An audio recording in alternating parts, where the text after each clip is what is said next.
Affairs Council. And this is in addition to what they submitted? This is, Oh, I didn't bring my book down. this was in my I'm notes. gonna go get it. Oh, that's the slides they're So, gonna yeah, walk through today. Oh, I see. my book, so I'll be right behind. Let me know the notes in there. I'll just hold till you come back, how about that? I'm just gonna hold some on these back just so.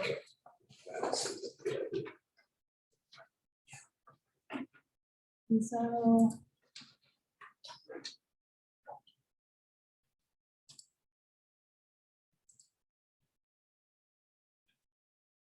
Yeah, that's the slides they're gonna walk through.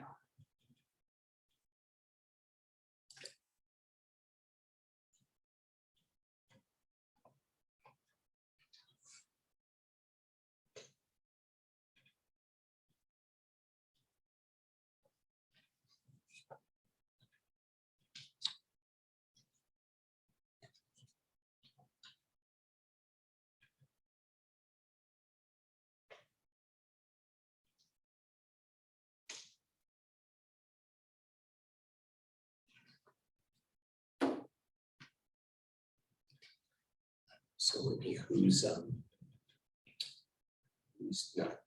not coming in person. Everyone is coming in person. For Pac West, Ryan Tribbett will be on Zoom. He had family in town, but Phil will be here in person. And Doug Riggs will be here in person and indicated that someone else on his team may attend virtually if we thought it was helpful. And I told him I'll defer to him on if he feels like that would be helpful to have that person attend the interview virtually.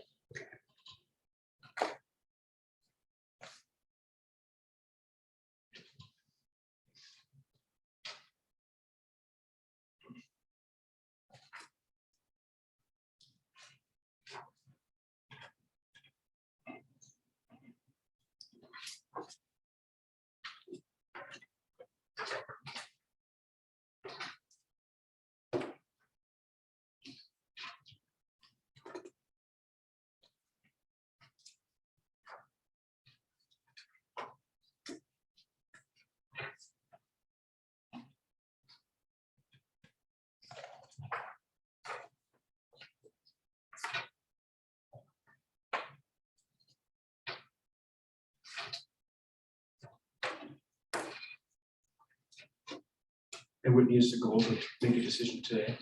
You know, in the update we sent, we indicated that the board would deliberate at a later date in a public meeting. And so I think the intent would not be to make that decision today, but rather for us to bring it back to you in a notice public meeting and have you have that discussion at that time. So we're talking about August 8th or something? We would probably bring it back to you at the next opportunity we have. Okay, Okay, good. we'll do that. Good. Hello, hello, how are you? Good, how are you? Good, good. We're gonna do the full, we'll do the full. There you one. go. I'm gonna be my county administrator. So, Jessica. hi, yeah, good to see you. Yeah, I recognize you, so they walk by. Mhm. Yeah. We've been on the way in. Yeah. And you were with the Central Oregon Intergovernmental Council before. Yeah, I worked with you. Okay, I recognize you from there, I think when I was working on all. There's a feel of that. It was a long time ago. Sounds right. It's a long time ago. Perfect. I can get this. Well, about 30 pounds and more. So blue is the color. You missed the memo. Let's say Whitney, well, she's not in blue either. Okay, but at least our buyers are blue. Yes. Okay.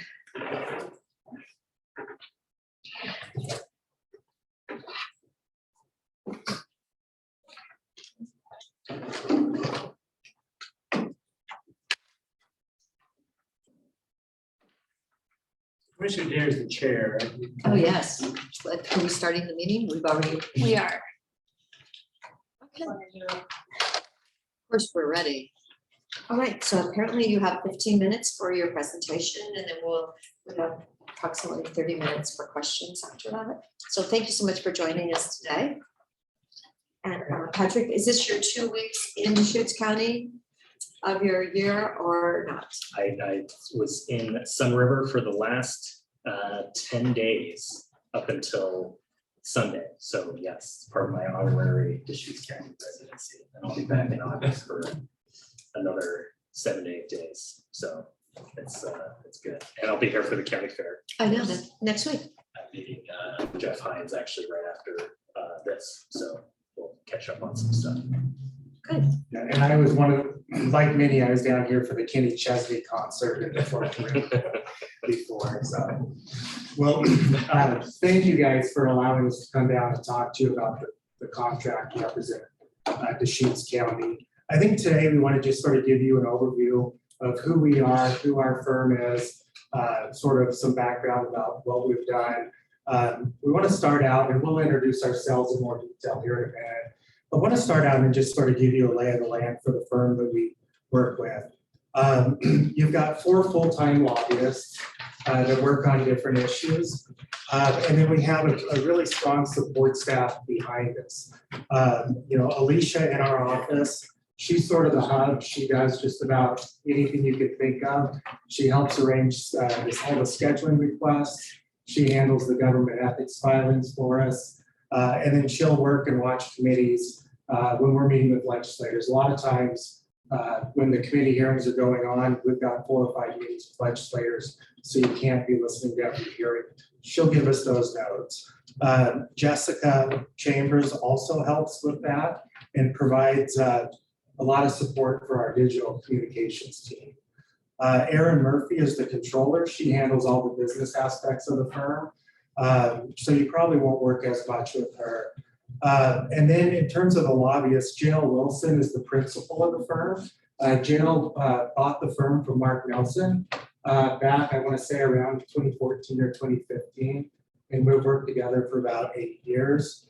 And then Jenny Dressler came to us from the Farm Bureau, and they're one of the clients. Jenny does a lot of work in the natural resource space and is just a really good lobbyist, has a lot of strong relationships. And then Dylan and Taylor Ann do a lot of digital communications for our clients. And then Hugh Addy does polling research work, and he'll help if there's issues we need to dig into or background briefs. He provides some of that support. But for our firm and the way that we operate is we usually assign a point of contact or a couple point of contacts. We like to say, you get sort of the feel of a small firm, but we have the support of a big firm. So you'll interact most likely with Patrick and myself full-time as we set sort of the agenda, the schedule, and the cadence, because we think it's easier just from a communication standpoint. We want to make it as simple as possible. But when we have a big issue, if there's major priorities, we'll utilize the full team. We like to leverage our relationships. Some legislators I have great relationships with. Some legislators Patrick has better relationships. Same with JL and J. And sometimes they forget that we're at the same firm, so 3 or 4 of us will go talk to them. So we try and communicate that way as well. So we really do sort of an all hands on deck approach. I'll do really quickly some background on myself. My name's Justin Rainey. I'm the Director of Government Affairs. I've been doing politics for a little over 20 years now. I got my career start here working in Bend with Congressman Walden. Worked as a field representative, really tracking sort of the Central Oregon area as well as Eastern Oregon for the congressman. And got to be involved in a lot of projects here with the Bend Pike Nursery. Did a lot of work at the Redmond Airport. There was always some sort of a water funding discussion. You can go on, the issues. And then I went back and was in DC for about a year, decided I preferred Oregon, and came back and went and worked at the legislature, where I've been working for the last 15 years. By the staff, I was the legislative director when the House was split 30-30 with Bruce Hanna and Arnie Roblin. So really built a lot of strong relationships across the aisle during that time. And then since then, I came and lobbied for Deschutes County as a contract lobbyist back in when I first started as a lobbyist in 2012 till about 2015, and had been with Public Affairs Council for just over 10 years now. So I'll let Patrick do a brief introduction on himself. Thanks, commissioners. So I started in politics, gosh, when I was working on campaigns when I was about 14 years old. So been involved in politics some way for over 20 years as well. After working on the campaign side, I went to go work with Jean Cowan, who was a state representative from Newport. She was a former county commissioner as well. So during the time I worked with her, we were pretty much the go-to office for Mike MacArthur and AOC and all of the AOC lobbyists and all the commissioners, because they knew Commissioner and Representative Cowan and would come to seek her for county issues. After that, I spent about a year at Business Oregon working on ports issues. So traveled a little bit on the coast and on the gorge, and then landed at AOC, where I was for 8 years, working primarily public safety issues and telecommunications and broadband. Our time working together, we shared our communications committee on issues that were of statewide significance in terms of interoperability and wireless, FirstNet, public safety communications. So I think I've had a chance to kind of review at different points through AOC and other activities. The campaigns have varied. I've worked on a number of bond measures and tax levies, worked a short stint on Senator Murphy's first campaign, as well as for Congressman Darlene Dooley from 5th District. And as Chair Adair stated, I call myself an honorary Deschutes County resident at least a couple weeks during the year for the past 10 years or so. Mostly Sun River, but I partial to Sun River, but I do spend some time in Bend as well, and Sisters. And then aside from my involvement with Public Affairs Council, I'm a principal broker and own a real estate company that has about 10 agents. Kind of manages itself with the agents we have, but our clients have included current and former legislators, and I point that out only because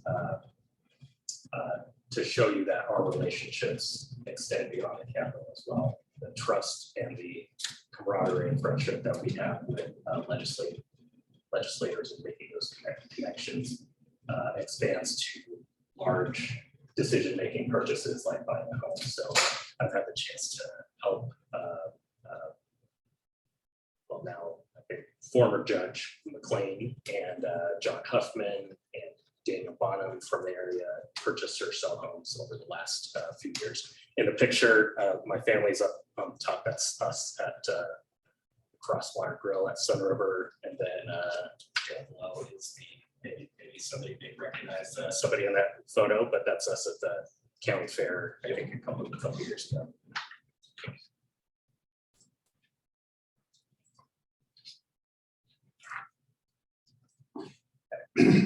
And I think, so Public Affairs Council has been in business since about 1976.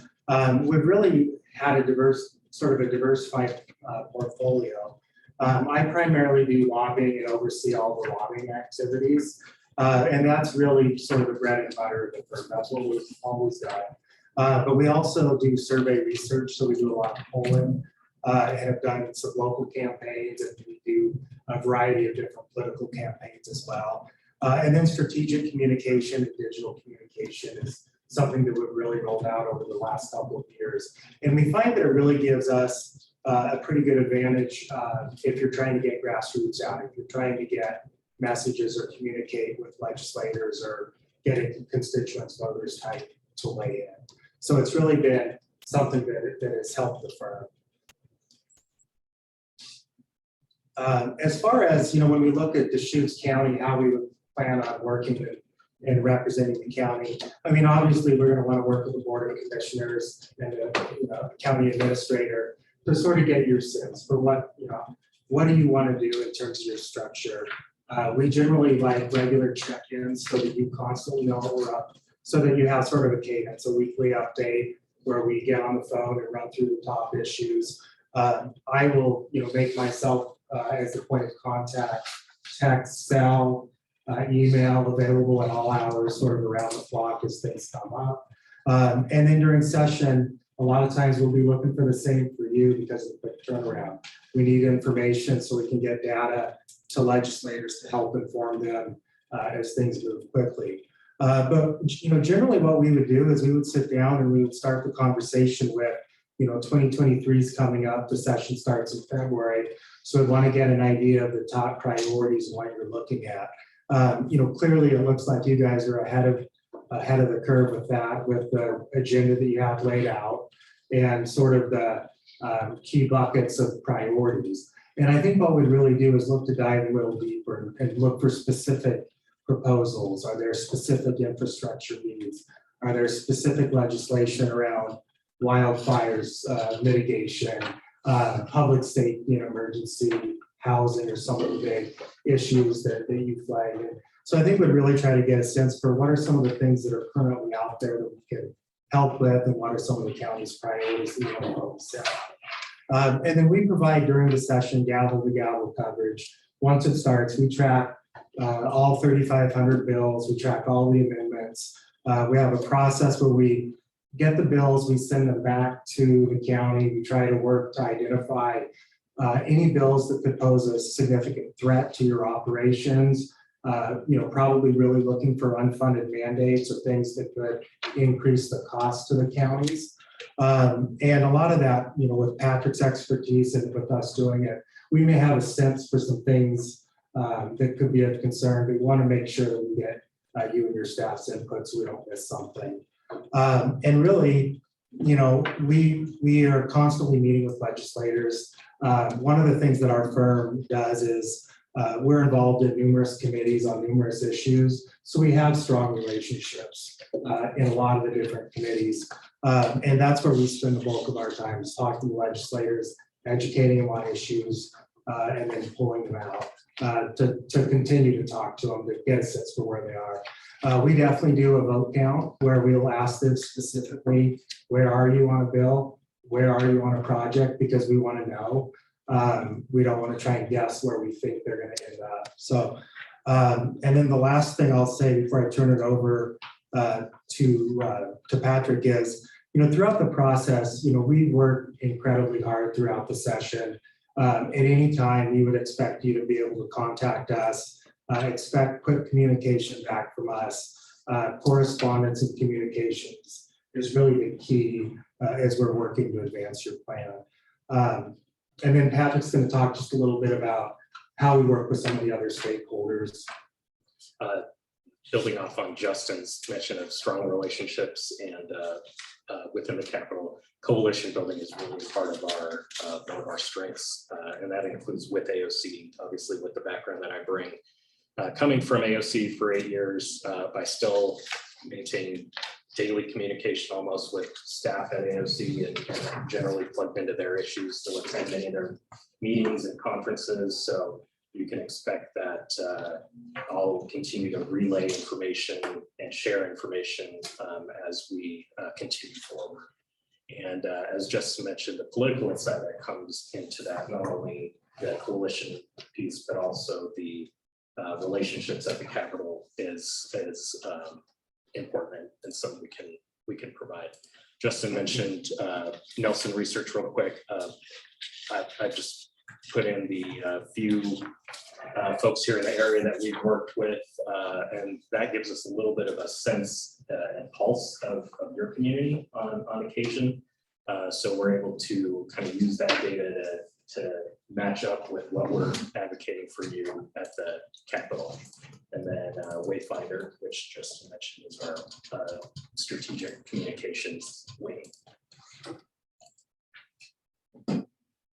And I mean, there's a lot of good lobbyists down in Salem. I think that, when you're looking for that right fit, what I think really makes us a good candidate for the contract here is the experience that both Patrick and I have here locally with the county. Very familiar with Deschutes County. I've lived here for almost 6 years. So have a good understanding of the issues. And then I've also been in Salem for the last 15, working in the building, in the speaker's office, and then with other coalition members. Everyone at our firm has about 10 years of lobbying or more. So I think we're a very experienced firm. And we have really strong local relationships with the delegation. One of the strengths that I think that this delegation has is right now you do have a good bipartisan mix. So you can have Central Oregon delegation members talking to both the leadership in the House, the Senate, and you have key leaders already in leadership of the minority caucus. So I think that really helps us. I mean, one of the things when we work to lobby, we'll do meetings with the legislators. Our first stop is always going to be to educate your local delegation on your key priorities and your key needs. We never want them to feel like they're being caught off guard or didn't know that their local county had a position one way or the other.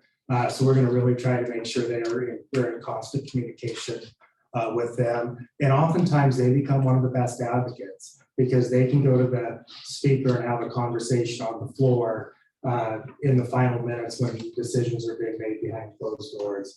And then we can try and catch them outside of the halls and talk. So we really try to leverage our relationship and work as a team to get the outcomes that you're going to want to see. And then I think in terms of the political and legislative process, we've been around the building. We just know how the system works. We've done a lot of work for Joint Ways and Means for funding requests. We have a lot of experience in that department. When I first started working for the Oregon Head Start Association, in the last 10 years, we've doubled their budget. So I've had really significant gains. I think it's about $160 million in new funding.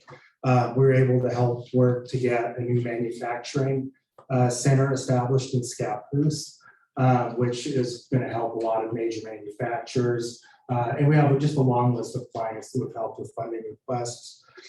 We also do a lot on the policy front. The first bill that I passed as a lobbyist was for Deschutes County. It was the La Pine stoplight bill, where we made a tweak to the legislation that allowed the use of funding to be for infrastructure developed just outside to help get to an economic zone or an economic area. So over the last 10 years, there's been a lot of other bills and victories in that regard. And just to wrap up our end of the presentation, just wanted to, I know you have a full list of who we represent in front of you. And it's a wide variety of folks from all ends of the political spectrum, including business groups, other local governments, Farm Bureau, one of our newer folks is the Confederated Tribes of Siletz Indians. So we're getting involved in some of the Native American tribe issues, which is very vast and diverse as well. And I mentioned I'm seeing Jeff Hines after this. We do represent the Fairs Association, so more funding for county fairs and fairgrounds, and also the Justices of Peace. So Judge Finley and I have been in contact as well. And we hope to add your logo onto this at some point. Thank you so much. So we have some wonderful questions for you. We were just a couple of minutes over. I didn't want to interrupt your presentation. So I'll do the first question, then we can go down the list. First question, relationship, your qualifications and experience. Please characterize your relationship with legislative leadership of both chambers and both parties. Where are your strongest relationships and why? Yeah, I'll go ahead and start and we can sort of transition. We've had a great relationship with Speaker Rayfield. He's been really good to work with from the time he was in Joint Ways and Means. He's someone who's always provided access to lobbyists, to folks to talk about different issues. So I think we've developed a really positive working relationship with him over the years. I've done a tremendous amount of work on in the housing arena and worked a lot with Representative Fahey when she was chairing the housing committee. So I feel like we have a pretty strong relationship there. And those are probably, I would say, the key leaders. And Joint Ways and Means, I haven't worked as much with Representative Sanchez. She took over as the new subcommittee on Joint Ways and Means. But we do have a meeting with her in August and have worked with her in the past, just not maybe as strong as the others. You know, and the other thing is there's going to be a lot of new legislators. We're seeing a large turnover. So we're spending the summer trying to meet as many of them as we can, trying to start to build those relationships. On the Republican side, I mean, I've known Vicki for over 20 years. I knew her before she got elected. So her and her husband are two of my closer friends personally. And then on the Senate side, we've worked with Senator for years in various forms and have a really strong relationship with Senator Cano. We're still waiting to see who the new Senate president is going to be. You know, we've got a good working relationship with Senator Wagner, who's the current majority leader. We're hearing all kinds of rumors of who the next speaker, not the speaker, who the next Senate president's going to be. So I think it's kind of to be determined as to how strong that relationship is. I think one unique aspect that I think Justin and I both bring is, especially Justin, is experience working in the leadership offices as well. So Justin, both on the House and the Senate side, working in the leadership caucus offices. And then I had a small stint when Peter Corbin first got elected. Then I was co-president back in 2002. So knowing some of the inner workings of what goes on in a leadership office, I think is helpful to bring that particular aspect. As far as my relationships, I come from the other side of the aisle in terms of my legislative and campaign experience. So many of the legislators who are now kind of in some of these leadership positions and other influential positions were all either starting or coming up as legislators while I worked for Gene Cowan back in 2007. So I've been able to build some of these relationships with folks, again, from both sides of the aisle as we come. So I think our firm, in addition to JL and Jenny, are able to, I mean, we for the most part, I think, have relationships with just about everybody in the Capitol between the four of us. As Justin mentioned, going to be tough with such a high turnover. It's almost half, really, if you count people who have left in the last 2 years. So the education and the connections that have to be done prior to the session is important. And I think the benefit of us having such a diverse clientele and many partners that we work with is a lot of those partners engage during the off season and during campaigns and the political process, and we build those connections before folks are sworn in oftentimes. Go to the next question. Yeah, I'm concerned we have a lot of potential questions, and I'm not concerned we won't have enough time, so I'm gonna jump. To a conflicts of interest question. Please tell us how you screen for potential conflicts internally and how you communicate with clients where a potential conflict exists. Please describe how you would handle an actual conflict should one occur. Would you let clients know? Would you continue to advocate for one client and not the other? If so, which one and why? Would you recuse yourself from the issue entirely? Sure. So I'll take that issue. It's one that does come up, as we have a firm that represent a lot of different clients. So generally, the first step that we do is we always disclose our full client list. And at the beginning, we try to talk through any conflicts. If you see there could be a perceived conflict, we want to make sure that everyone is aware of who we represent, the issues that we work on. And then what we do, if it doesn't appear that there's a conflict, is, we get, the 3,500 bills, you never know what's going to come, what could emerge. The way we work through that is we disclose that to both clients, let them know the situation of the concern. And then we generally will have a conversation to gauge the level of, significance on the issue. There could be issues where the county is supportive of, but it's not one of the top priority issues that you're, in that case, we're fully supportive of the commission. We're to put a letter in saying that you're supportive. We would just at that point communicate that we have another client that is on the other side.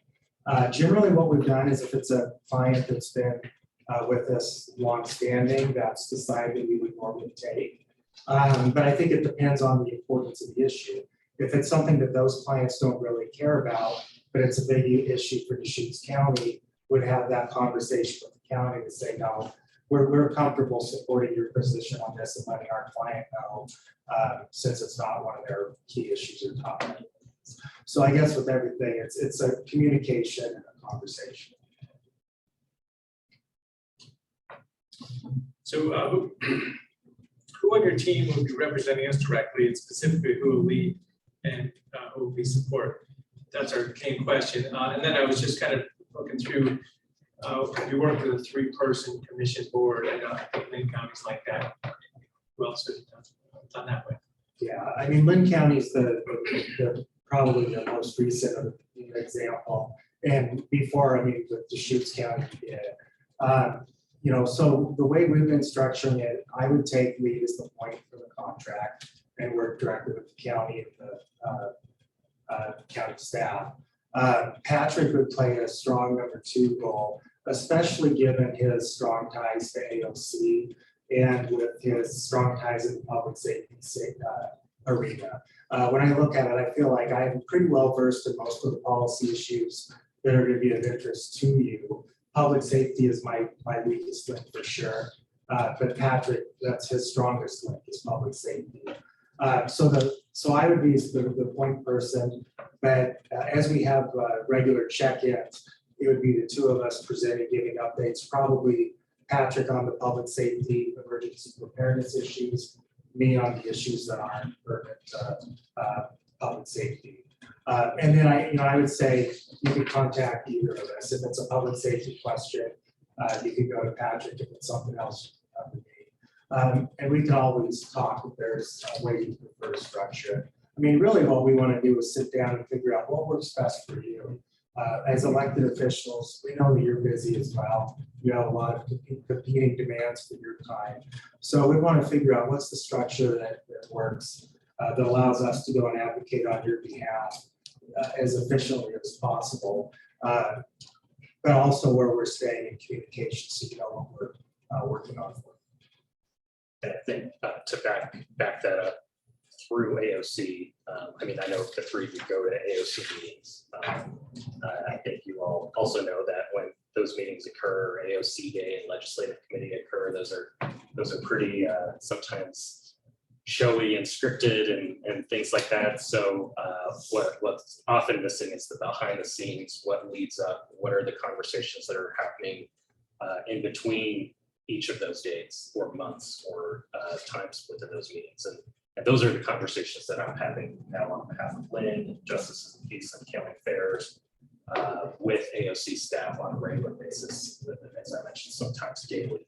So being able to kind of get that insight of when you show up for AOC Legislative Day, once a month, we can bring that additional knowledge and background to what may be going on. So it's not just appearing in front of you for the first time, by email a couple days before. So, and vice versa.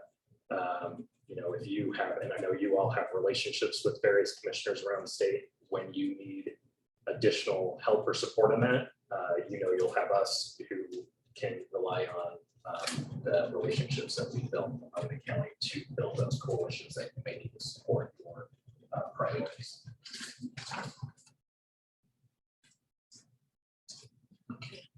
All right, budget. Please discuss your proposed budget for providing services to the county. How many hours will assigned staff members dedicate to supporting the county? So in terms of hours, I guess that's kind of hard to exactly quantify. Well, I mean, what we'll do is we'll work with you to set the agenda, and as you lay out your priorities, our focus will be to work until we get those accomplished. Some weeks it's going to be a lot more, other weeks it'll be less. We don't necessarily track the hours that we spend on the client, what we do is we track sort of the outcomes for the client. But I mean, generally, we would do once during session, like a regular check-in, where we go through say there's 20 bills that are top priority bills. So we'd run through those bills with you. And then we would be meeting with legislators to advocate for those priorities. Those are 15-minute meetings. Sometimes it's a 30-second check on the hall. So it's really kind of hard to track. But from the duration of session, when the legislators are there, we've got a sheet that has every issue that we care about on your behalf. If we see someone we've got to talk to, we're talking to. And then we also have staff that's behind the scenes going to be tracking different committee hearings. We're going to be going through amendments, sending stuff, but it's hard to gauge and give you an exact hour estimate. The other thing that we're going to be doing too is we're going to be working, as Patrick said, really closely with AOC. You know, I think that our thought is we would like to identify Deschutes County specific items that you want to see pass. And then where our AOC, there's a lot of the issues where they take the lead, but sometimes they can use someone to join them with some meetings or to go talk to legislators where we have relationships. So as AOC has big issues that specifically impact the county or could, impact the Deschutes, we'd see ourselves jumping in and supporting their efforts too. I guess the last thing that I'll say on this topic is, we start out with sort of the agenda. And generally what we'll do is we'll rank sort of your priority ones, your priority twos, your priority threes. And as we start to check things off, we reevaluate to say, hey, are these priority twos something that we need to bump up, given that we have 2 months of session and we have some bandwidth to really go in and work on these issues. So a long way of saying, I don't know exactly, but we're going to work as hard as we can for the county. So right now, you guys don't represent any other counties in the state? We represent Lynn County. Lane or Lynn? Lynn County. Lynn, okay. So maybe this is another way of asking the question. But, somehow that you have enough capacity to add a client. You must have some kind of sense of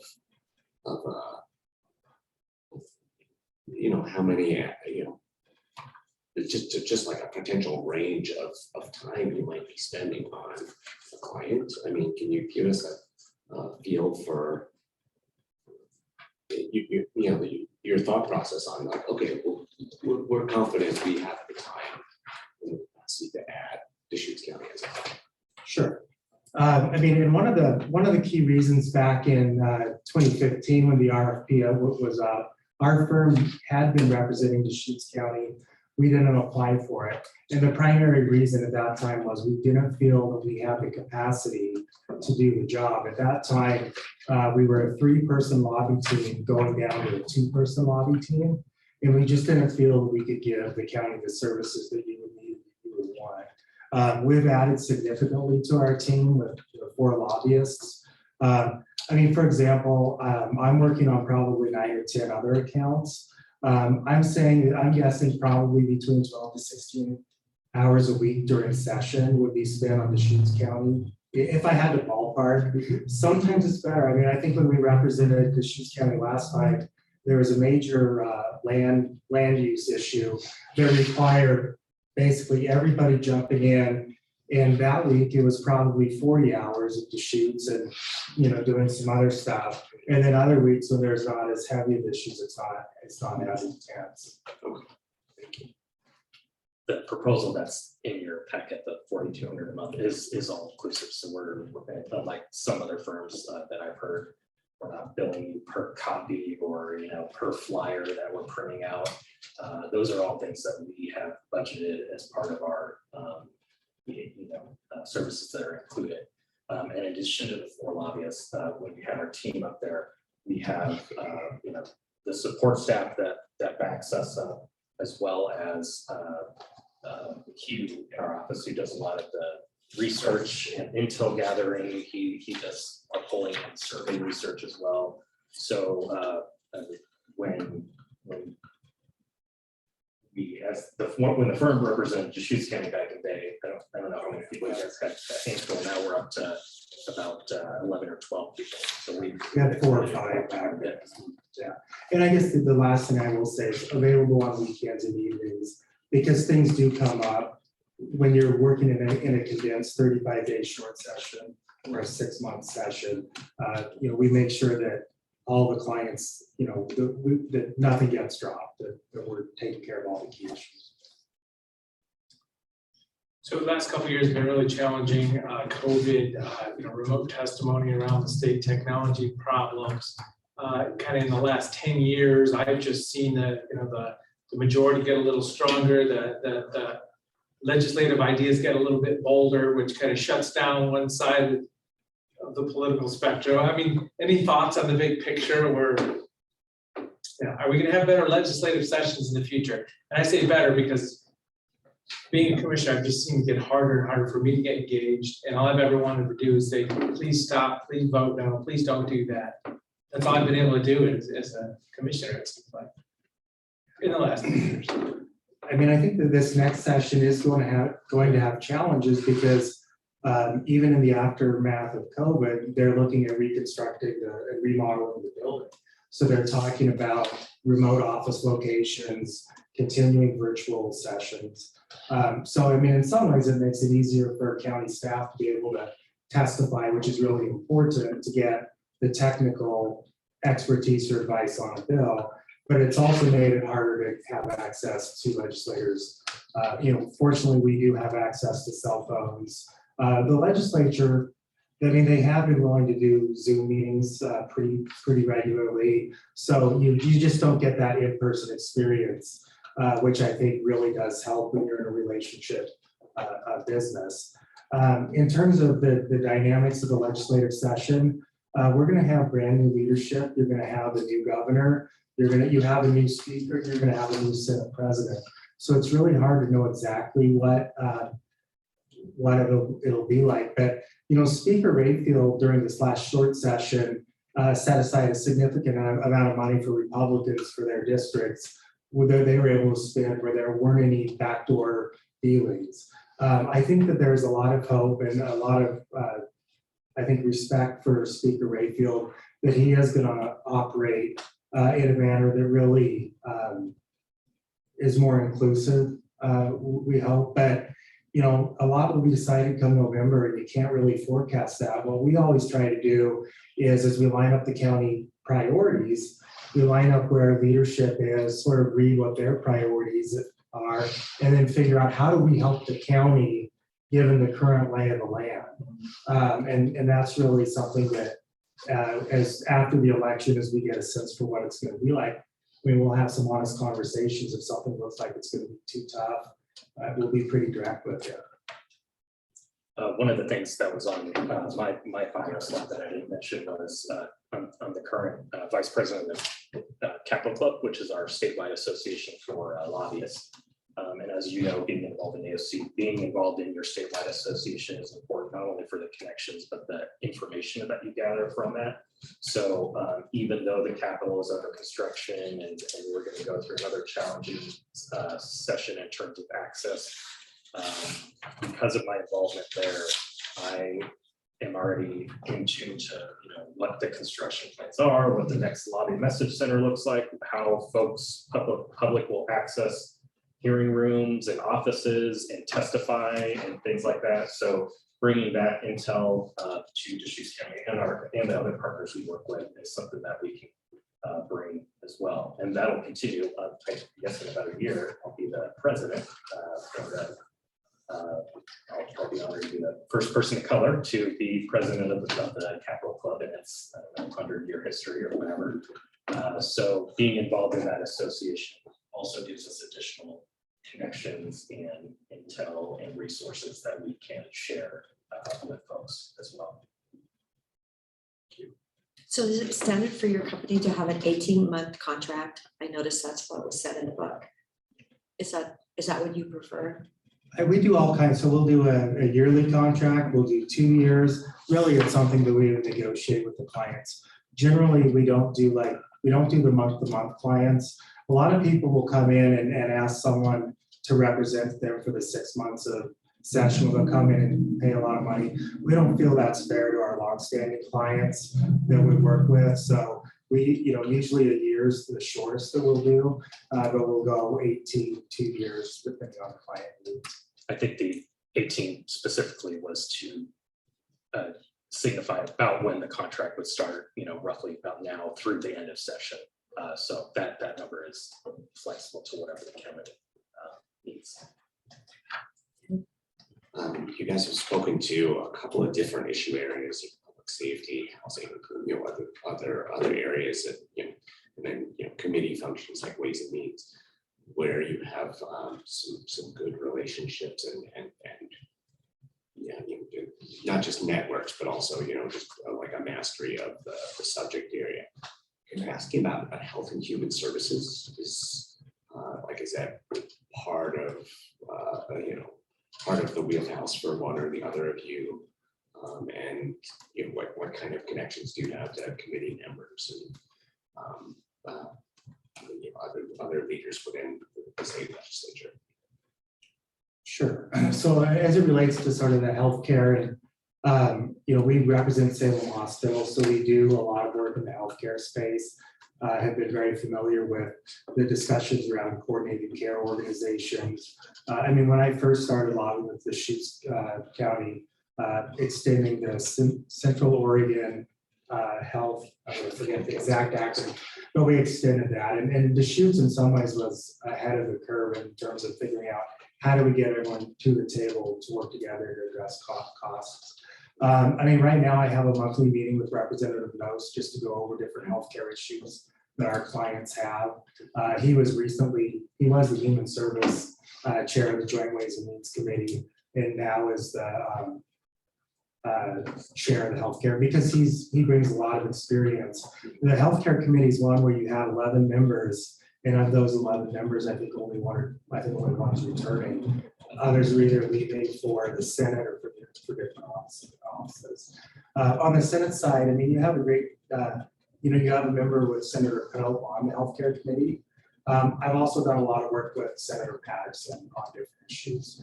She was a newer legislator.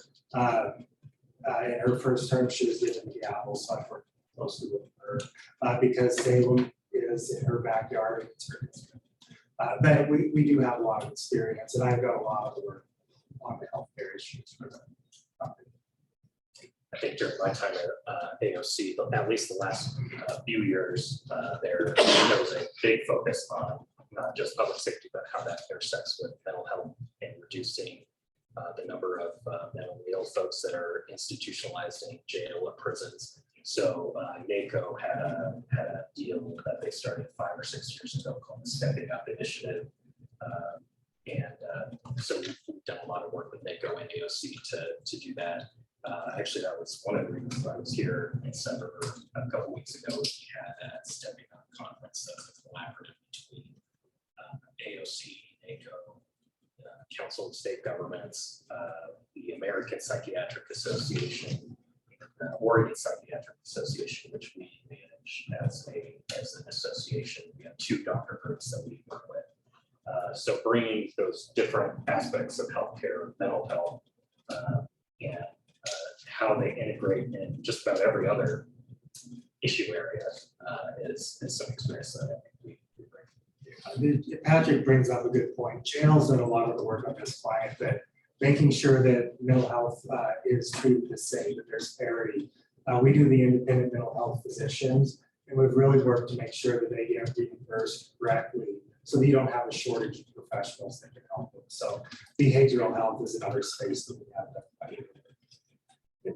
And for this county, oftentimes I think the most interesting things that are happening in Deschutes County are sort of in this kind of nexus space between behavioral health and public safety.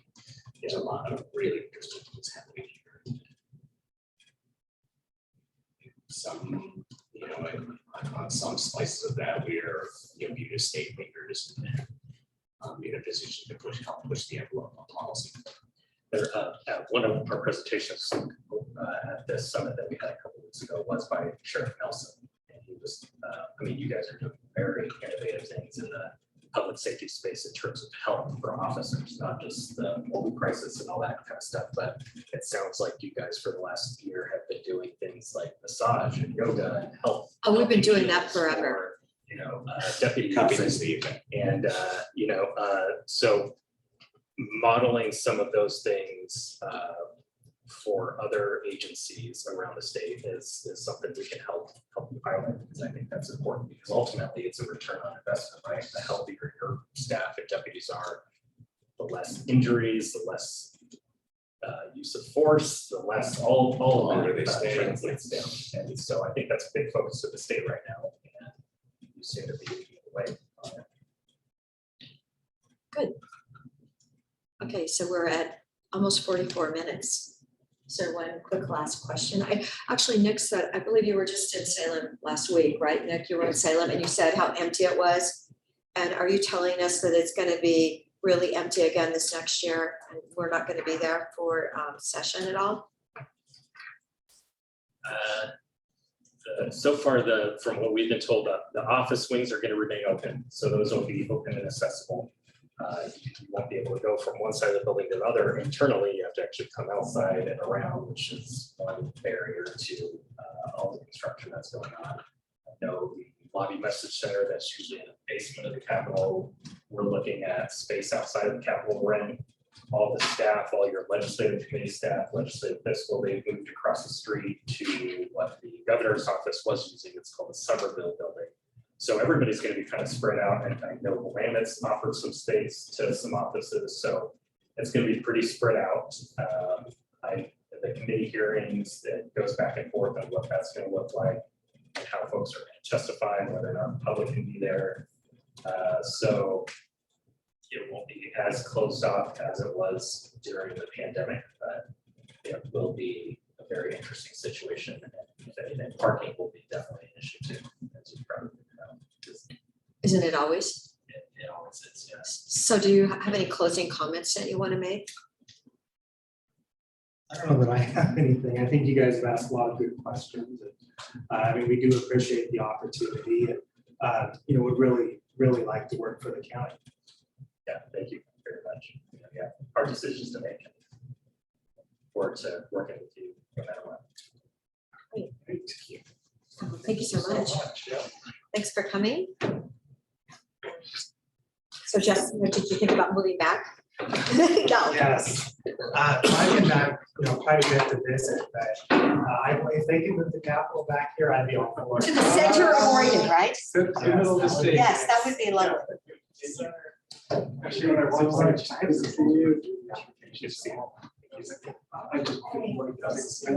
so anyway. Push Justin. Yes, yes. That's the administrator. Yeah, I know, I love that. Saints. We're saints. Oh, we're changing the whole show. It's always. Yes, yes, that's right. It's good. Correct, thanks. We got a couple more. Oh, yeah, I know. We're looking for that partner though, right? Because them will all be the same. Appreciate That's it. right. They're gonna stop. Okay. Make sure that you guys have funding for your Fair grants on one until Okay. Yeah. 15. And all the little projects that are going on there. always little projects. And it would be nice, I guess, you guys use your cover reason for jail. would be- We usually like That's- every weekend. I've got to try to do Yeah. So we have the courthouse tomorrow in the court. Branch of the circuit court. Yes, they do. Running there right now. Judge Crutchley was Yeah, texting. and whenever there's. What time He's- is it? Judge Couple Crutchley minutes. or- I was just curious, because when I was there, they said eight nights in the office. So the big round of applause, even on Thursday. That's of course. I was surprised at that. Well, They targeted the Sure. official. Do you think so? Is that okay for a few seconds? Like I can go outside and get hot? Everything's virtual now.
Thank you.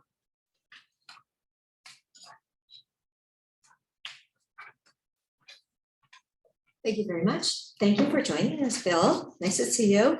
The new commissioner. Were you coming down from Hermiston? Came over from Salem this morning, Oh, this afternoon. okay, over the mountain then. Great. Well, thank you so much for being here. Did you have any type of a presentation you wanted to do first? No, just wanted to cover a little bit, just more of a oral presentation, to have any PowerPoint. Okay, great. Go ahead. Well, thank you again for the opportunity to apply for the RFP. We have represented Deschutes County for as long as I've been with PacWest, and I know it's been enjoyable for me, and I enjoy getting to know each and every one of you. I did want to, it might be redundant for some of you, but I did want to take just a pause and maybe introduce or talk a little bit about our approach, talk a little bit about our team, because our team is changing and continuing to grow, and just talk about how we approach our legislative process, specifically for local governments, but also talk how I feel like we're a little bit unique having represented the county on where I think we've seen good progress over the last couple sessions, and where we're excited to see that approach that I would reference move forward in maybe the next sessions. And so part of that is we're a PacWest team that over the last couple of years, we have continued to grow. We have, as you folks know, opened up our Hermiston office when I came on board. We have since then added another team member out there, Daniel Wattenberger, who does a lot of our communications.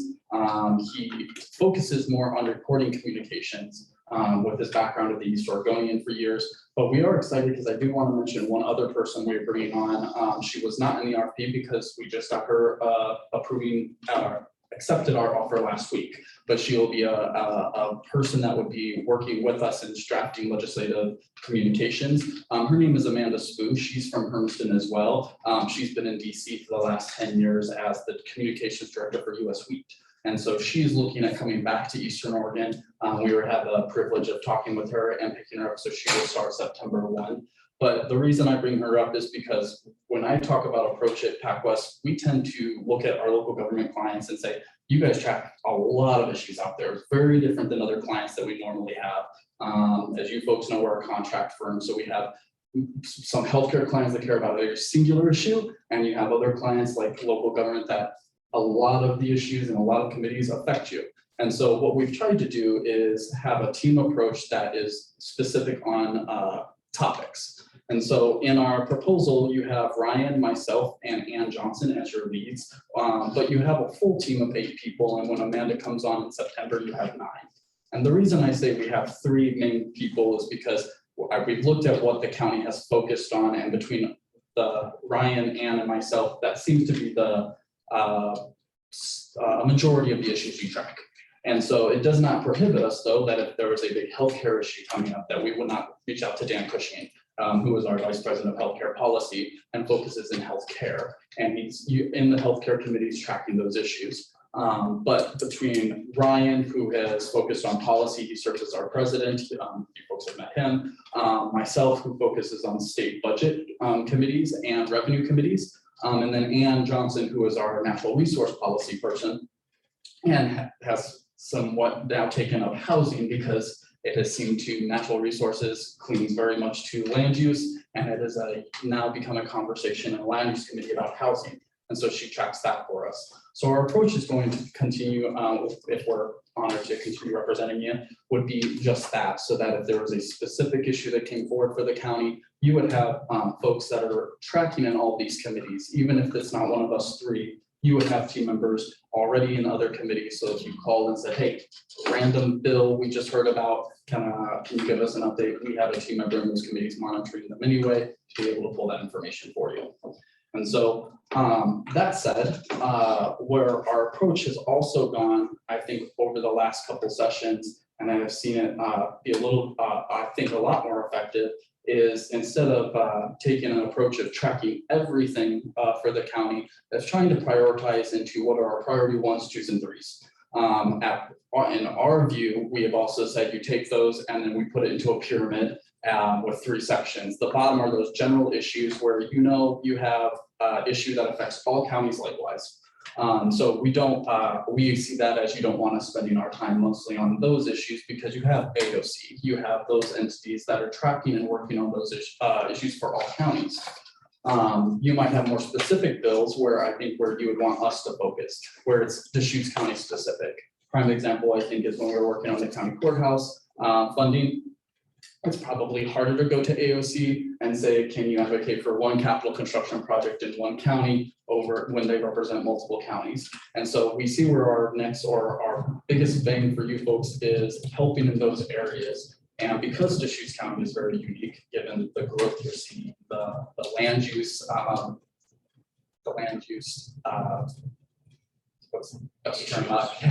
just the land use in Deschutes County is very unique compared to other counties. And so that poses issues that maybe needs to be focused on in a more specific way than a general way for all counties. Just one contract for that. So our approach moving forward in this proposal was to be somewhat similar while adding capacity if you folks would like that, but have specificity in areas. And so what I mean there is instead of saying, hey, Phil, we need you to track anything and everything, we feel like that doesn't give you the best depth. So again, I would be that person that would be your direct contact, would be in these meetings, continuing to be on our legislative calls, but we would be tapping in the rest of our staff. And in the proposal, I think you folks have mentioned you wanted kind of through the scope of work you proposed, put it in scalable ways. We tried to do that in a way that is kind of where we currently are. And then if you wanted to pull the whole team in and bring that all the way up, that's what it would look like. So I just would pause there and ask if you had any questions. It feels a little redundant giving too much of an introduction when we already know you, sorry, but I'm happy to get more if that is what's desired. So Bill, were you giving us option A, B, or C last year? 5 hours, 12, or 22.5? We were going through, we did not break it down into hours. That question was a little bit, we just don't really operate a little bit like that, given that it's flat retainers and with legislative work, you can just blow the hours out 1 week Right. and then be down. So we were probably, based off the scope of work here, you're definitely doing option A with a little bit of option B. So, and I believe when you look at option C, and if I've read that right in the RFP, where you're wanting maybe more robust partnerships with these entities, I would imagine some of those entities would have regular meetings that you would want us to participate in, things like that. That would take additional time, which is where you see the hours moving up there.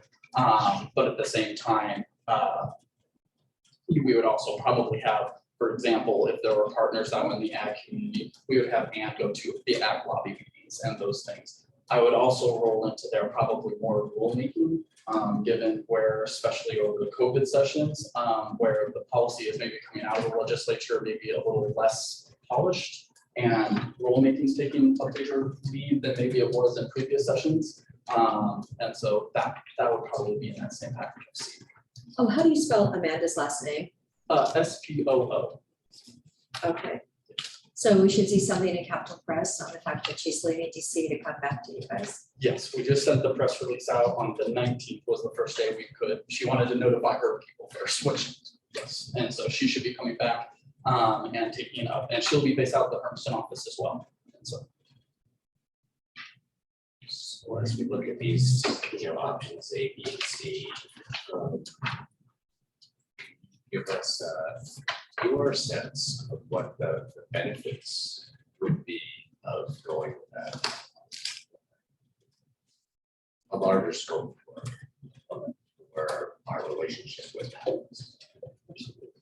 So traditionally, the option A is kind of our, when we look at client work, we kind of just generalize it as your tracking and monitoring.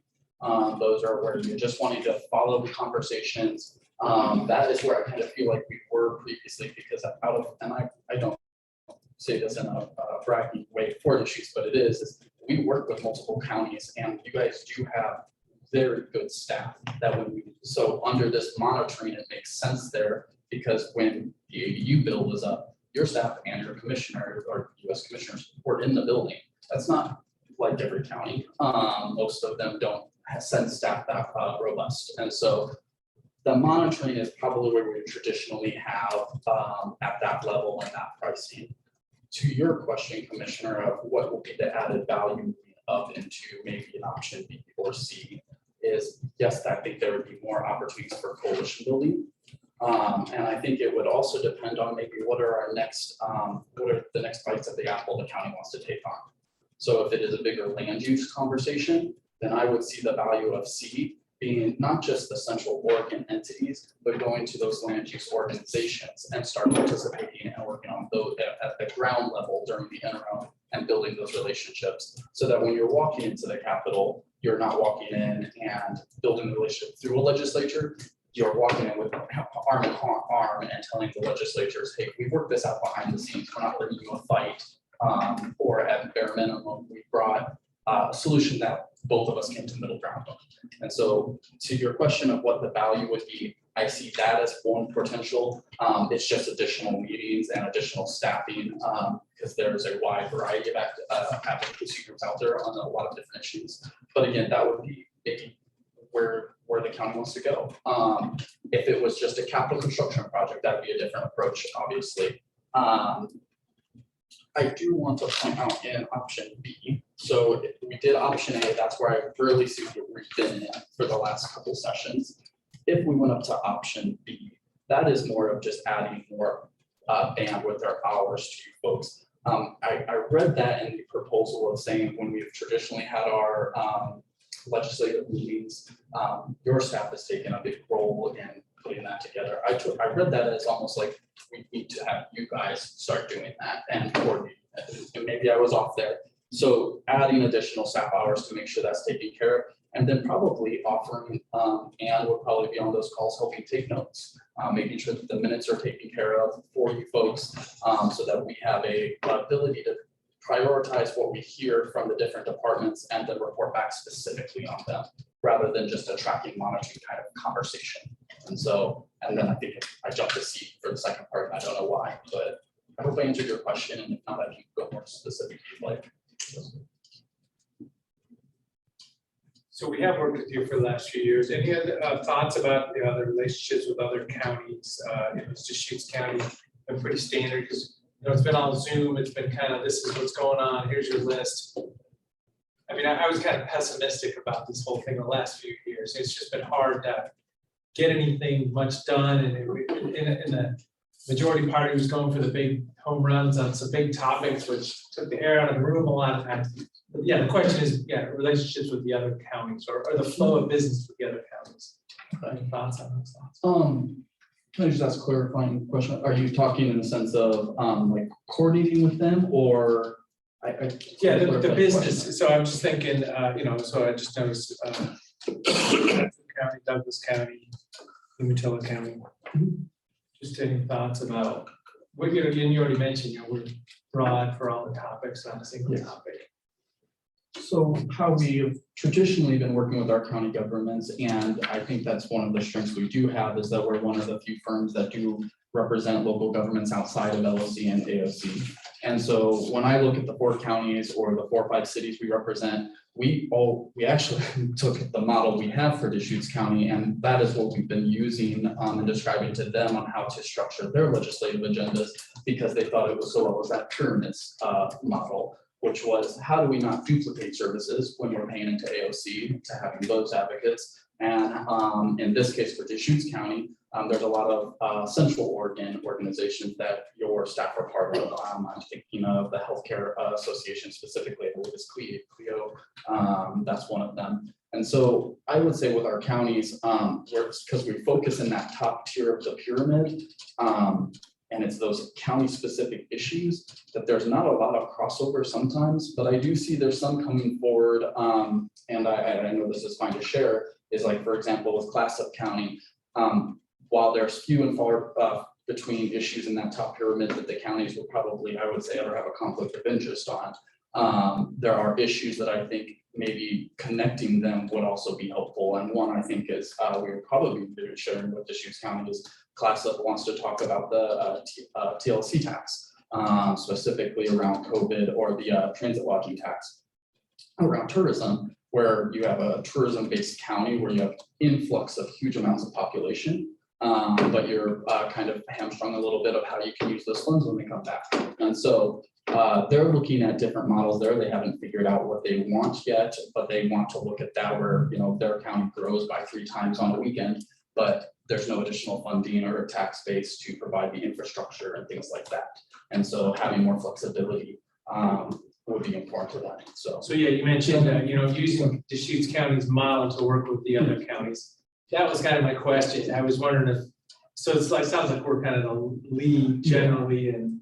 You are, I think, in an aggressive legislative approach outside of AOC and stuff, so, now I will say that there's, COVID was just, I think everyone was learning through COVID, including the legislators on how it worked, and so I don't know if we would use that model, or we would use the pyramid model, but I don't know if looking at these last couple sessions, while we were successful, that's part based off of, I think, our relationships and our work in Ways and Means.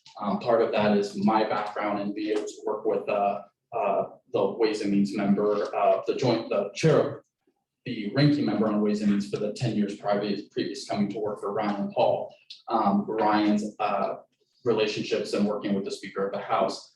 I'm not sure we would have had that if we didn't have those relationships, but it probably would have been a lot harder to work on Deschutes County issues with because there's nothing in person, as you folks know. But I do think that will change. I know the next session won't be full in person like we're probably used to back in 2019, but it will be a little bit more accessible.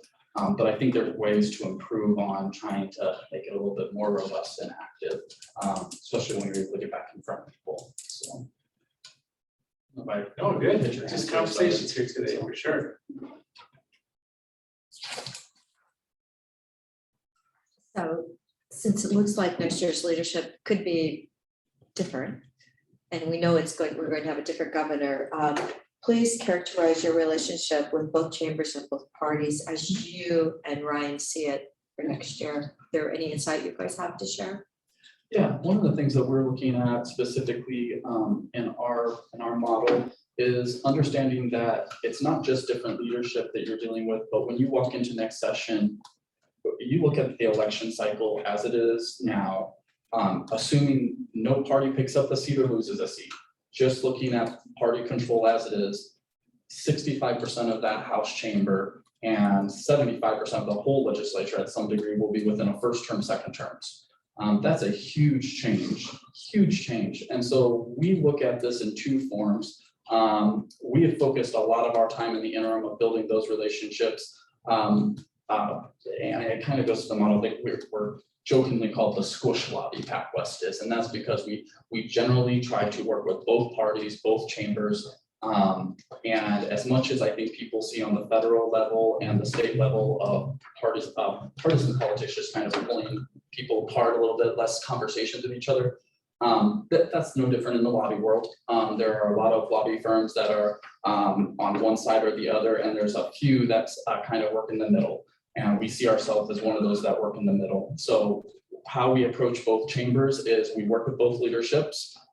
Whether you're Republican or Democrat, in our mind, that's not what's important. What's important is where are you on the issue that we're talking about? And so how we approach it is we start looking at a governance structure. So we start our base by looking at who's in leadership, as you said, Commissioner, that's going to change. I would say even more challenging of that whole body being first, second term. You're going to have a new Senate president, you have a new Speaker of the House, and you're going to have a new governor. And so we have a strong relationship. Ryan has a strong relationship, and I believe we have a strong relationship with the Speaker of the House. And that's not based off of partisanship. That's based off of the approach that we try to take is walking in and saying, we have a problem, fix it. We don't do that. We say, we have this problem. We have 1 or 2 solutions here that I think works for helping you get the votes you get on your caucus. And we think that it can fix our issue. And we approach the same with the Republican side. And I think that does not burn bridges. It doesn't always land to the vote count you need because sometimes they just can't get there on the policy. But I like to think that regardless of the chamber, we have open doors, regardless of the party caucus, we have they're still calling-ins, I should just say it that way. You know you're in trouble when you're not getting phone calls. And so they check in, we regularly have check-ins. I would like to say, what I'm very proud about is that we don't just look at it in leadership, we built that downward too. So looking into this next session and to the advice we would share is Ryan and I are focusing a lot of the firm's time in those that are in that are traditionally known as the Mod Caucus. They dub themselves that way. And so they're not traditionally in party leadership of either side, but they are usually there in, and you usually will see them have, not just follow party lines. They usually are very open to saying, come in here and tell me what I'm not understanding. A lot of those folks ended up at the Eastern Oregon Summit. They were out there and they opened up. I remember Senator Solman was out there from Hillsborough. She went out solely because she wants to understand rural issues that are not from her perspective or her district's perspective. Those are the people that we start visiting with a little bit more and try to build those relationships, because when you look at this next session, whatever party we're talking to, they're talking about having narrower majorities coming in, but a very large first, second term class of legislators. So having a conversation on county issues where you can have 5 or 6 of these moderates in both caucuses and both chambers, so that if a bad bill is coming, you can talk with them and help them, you know, hopefully stall it so you can either amend it, or you can help have them push a bill that you're wanting along. And so it kind of takes the politics out of it a little bit. So that's been our approach. It has worked successful for us. And again, then we follow that same approach down through Ways and Means as well, because I will say, as much as policy is important, a lot of those bills require money. And so if you don't have the relationships in Ways and Means, it's just not, you're gonna run into a buzzsaw. And so we focus a lot of our time there as well. Where's Rayfield going? Rayfield's, I think he's staying as Speaker of the House. He is. So that is his plan. Okay, all right, I just wanted to confirm that. Yes. But other people be joining him, like in the past? You know, where we had Betsy Johnson, you know, well, that was Ways and Means, it wasn't it? Yes, so Ways and Means that last couple of terms, they had tri-chairs. They had 3. Yeah, yes. yeah, and they've gotten rid of that. They're kind of back to just, Oh, they're back to 1? yeah, back to 1 in the House, 1 in the Senate. And so I believe that's Representative Sanchez, who it's her first time on Ways and Means, and then that she moved right up there. So she is in a big learning curve, and but we have visited with her multiple times. She has a very passionate about tribal issues and healthcare issues. But you have Senator Steiner Hayward on the Senate side, who obviously has a healthcare background. That's kind of taking the lead right now and helping bring everybody up. They still maintained the co-vice chairs, which are the Republicans on Ways and Means, where we still have Representative Greg Smith on the House and Senator Gerard on the Senate. I don't know if that will replace if Senator Gerard continues forward. Traditionally, it's just the ranking Ways and Means member from that caucus that is the vice co-chair. So I could see that maybe being like maybe a Bill Hansel movement. So you mentioned that, you know, if we were to go with option C, there'd be more opportunities for coalition building. One of our questions here relates to that. Please discuss your experience in supporting partnerships with entities such as AOC, building alliances with lobbyists or staff representing cities and other partner organizations within the county, and coordinating with local legislators, staff, or key committee legislators and their staff. So that idea of doing more coalition building is interesting. Tell us about what experience Pat has doing that with other clients who have had bigger scopes of work. Yeah, no, that's a good one. So part of, I think, what we have tried to do with coalition building is specifically when you, for instance, right now we have a couple of work groups that are working through the interim. One of them is on energy efficiency building. That was a result of, I explained the bill number, but it was a bill number that wanted to talk about reach codes. That did not make it to the last session, but it was amended to be a work group this interim. So we see that this work group was moving forward, and we have entities, for instance, the Hermiston School District and Classic County would probably be one of those. What we did on that is, one, work to get some of our clients on these work groups. So that's why you will see there's two of our clients as members of the work group. But to your point, Commissioner, what we also try to do is then work with those entities that we see in the lobby. Sometimes those work groups send their actual client, other times they just send their lobbyist. So it's kind of a mixed bag of however their relationships are. So for instance, when we have these work groups, we start working with our coalition or those members that are on the same side of the issue or that we see might have like-mindedness on the issue. In this case, I know this is a bill that's come back multiple times. And so they already said we are going to have another bill this next session.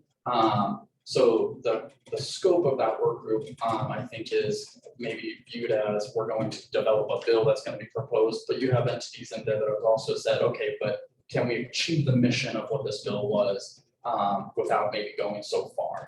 So what we have done is work with entities and bringing, which naturally wouldn't be ones that we would have worked with on, like for instance, we have a lot of healthcare clients, but we were able to bring in the home builders, things like that, construction, labor construction, non-labor construction, where that all come together and talk about these work groups before they happen, so that there's a unity in the conversation.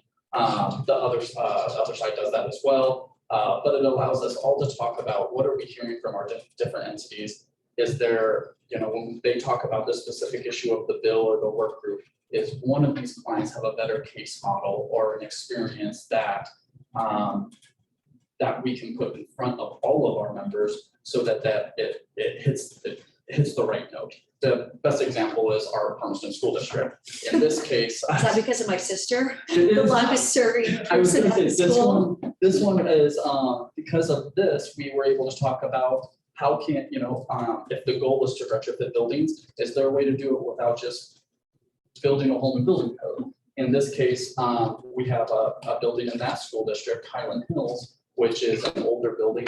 But what if you had the funds, instead of changing the building code, but retrofitting some of these existing buildings, we have better, windows, climate, efficient things that could reduce carbon in the long run, drive down utility bills. We were able to pull her into a traditional work group that she might not, or I say she, our client's the superintendent there. She traditionally probably wouldn't be in that circle. While she's education, they did not include anybody in education on that, but education owns a lot of buildings. And that is based off of a tax rate where they can't go back out and ask for another bond just because we changed the building code that's going to increase construction costs. So bringing her in with this coalition is where I would say was very effective, because we were able to change the conversation to the point of, yes, there's still existing buildings out there that we could use as low-hanging fruit to start reducing carbon without going from point A to point Z in one jump.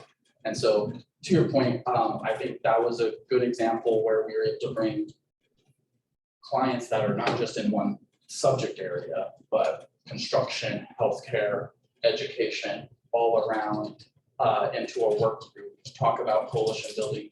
And they're working not only on the work group task force in the interim, but they're going to be lockstep, or at least lockstep in maybe saying, okay, what the proposal comes out for this next session, we're already in the loop, we know what's going on, and we can continue that coalition working forward. So hopefully we were right in something that's middle ground. So they meet a lot. So, but that's an example on the coalition building.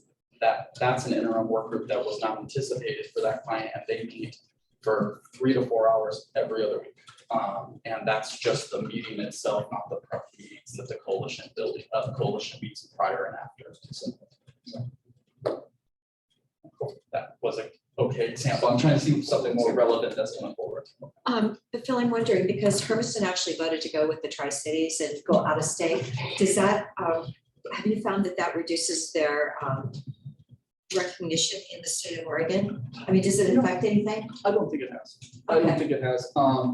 I think part of our job for them, and I think or as we see it for you as well, is not just going out and talking about one issue when you have the issue, but in the interim, maybe there's a session where we don't have a legislative issue, or I'm sure that won't be the case, but maybe that's just the hit. So what do we do to make sure that Deschutes County is in the purview of folks that when they're drafting legislation, they say, okay, how's this going to affect Deschutes County? They're not just say all counties. So part of our work for them too and we see it as for Deschutes County is keeping you guys in the forefront. I think people need to know the population growth challenges you guys are having and the land use challenges. Just because there's not a bill out there talking about it right now doesn't mean that education, especially with 65% of the people coming back in first term and second term, they need to be educated. Because then when the issue comes up, we're not hitting them cold and trying to bring them up to speed. We could say, remember when we talked about this? This is what this bill's about. And so we do a lot of constant relationship management, not just knocking on the door when we have a problem or need a technical fix or something. So based on our past work together, are there any thoughts about changes in approach and scope, the scope of what we could be doing to increase legislative success? So kind of a high level question, but yeah, any thoughts about? Yeah, no, I actually like where we were going this last time where we brought in Bill Tracker, and I know we've kind of taken a step each session. I liked that because it gave us some angle of where the board was wanting to go and priorities. That helped as your lobby team, that helped dramatically just because you could chase everything because so much affects you. But if I was gonna say take one step further from that, I would probably say, is there more clear direction on and having the ability to talk and be more educated on the in-depth issues with the county and the staff? Because I like the approach because it definitely worked well in an option B where we don't have, where I don't consider that full-time hours or anything like that, where we could reach out to staff in any department and they were always good at getting back to us. But I would say if we were going to scale this up, I would like to have that relationship where we're not circumventing the commission by any means, but maybe not solely dumping every email on either Nick or Whitney to go track down work and bring it back to us. If we were to have that ability to help develop that partnership, I think it would be valuable for us because then when we're in these meetings and we hear something, we could say, hey, before you move forward on that, that's going to cause an issue in Deschutes. I don't know that until we see the bill in the current process when we're going through it in the bill tracker system with you. If we have that relationship a little bit more, maybe we could have those conversations with legislators and committee staff before it was even in a bill form. So that's where I would say the best benefit is just maybe being more integrated. That would be helpful. But no, I think it would. I would say, I think that was a good step forward with a COVID session. It was a good COVID session. Definitely a good COVID session comparable, I think, to others. If we were going back into a full session, I do think that there would be maybe an opportunity to have a county day down there and have it specify around Deschutes County and have us go through and find the connections of those legislators that have family out here and start having them build relationships with you folks directly as you're meeting with them in their offices. So People would like to spend time in Sun River. they do. So No, I just remember how hard your firm worked in 2019 as a new commissioner. It was very beneficial. And I feel like, just like the county day that you're talking about, Jen, we truly need to work on those relationships because we would have about 4 million people, I think 5 million people that visit here every year. Truly, some of those people could be part of that, that we could form a relationship with better. And we're hearing that Salem's still gonna be shut down, basically. what we've been told is the Capitol legislators' offices will be open. But they will still probably be doing committees virtually. But the actual legislators' offices where you can go and have meetings should be open and functional, just not the chambers of the committee process. And so, and that is as of now, given that there's no snafu in the current construction there. If it was today, there would be no offices open, but they're hoping timeline stays on so that the legislative offices get back open before session. So I do think that there's value there. The legislators will be in the building then. They will probably do Zoom from their offices, which a lot of them did do. What I'm hearing, caucuses will start caucusing back into the building as well, which means there will be polling members back there. Folks were traveling, there'll be opportunities for those meetings. So And if I could add to your question, actually, because that just reminded me, if there was one other thing that I would say would be helpful, and this isn't to be nosy, this is to be, if we were back in a full session, if there were departments that were coming down, saying, hey, just Phil, Pac West, just, you know, our healthcare department's gonna be in the building tomorrow. They're doing this, that would just be helpful, not that they would need anything from us or that we would need anything from them, but just to be backup support if needed.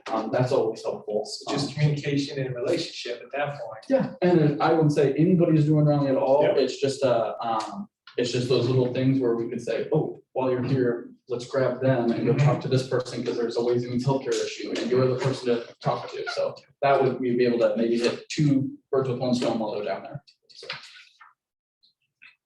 Okay.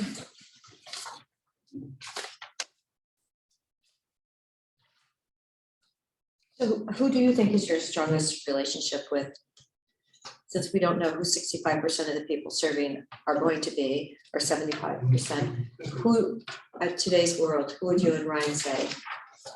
I would say we both have different ones, but we both have worked together with them in different ways, so they're both strong. Mine would obviously be Greg Smith. Obviously that is because I worked for him for 10 years, not only on his private firm side, but also as his legislative director in the building. And that is where we spent all of our time on, actually, I don't think we served on one policy committee the whole time. I did nothing but Ways and Means.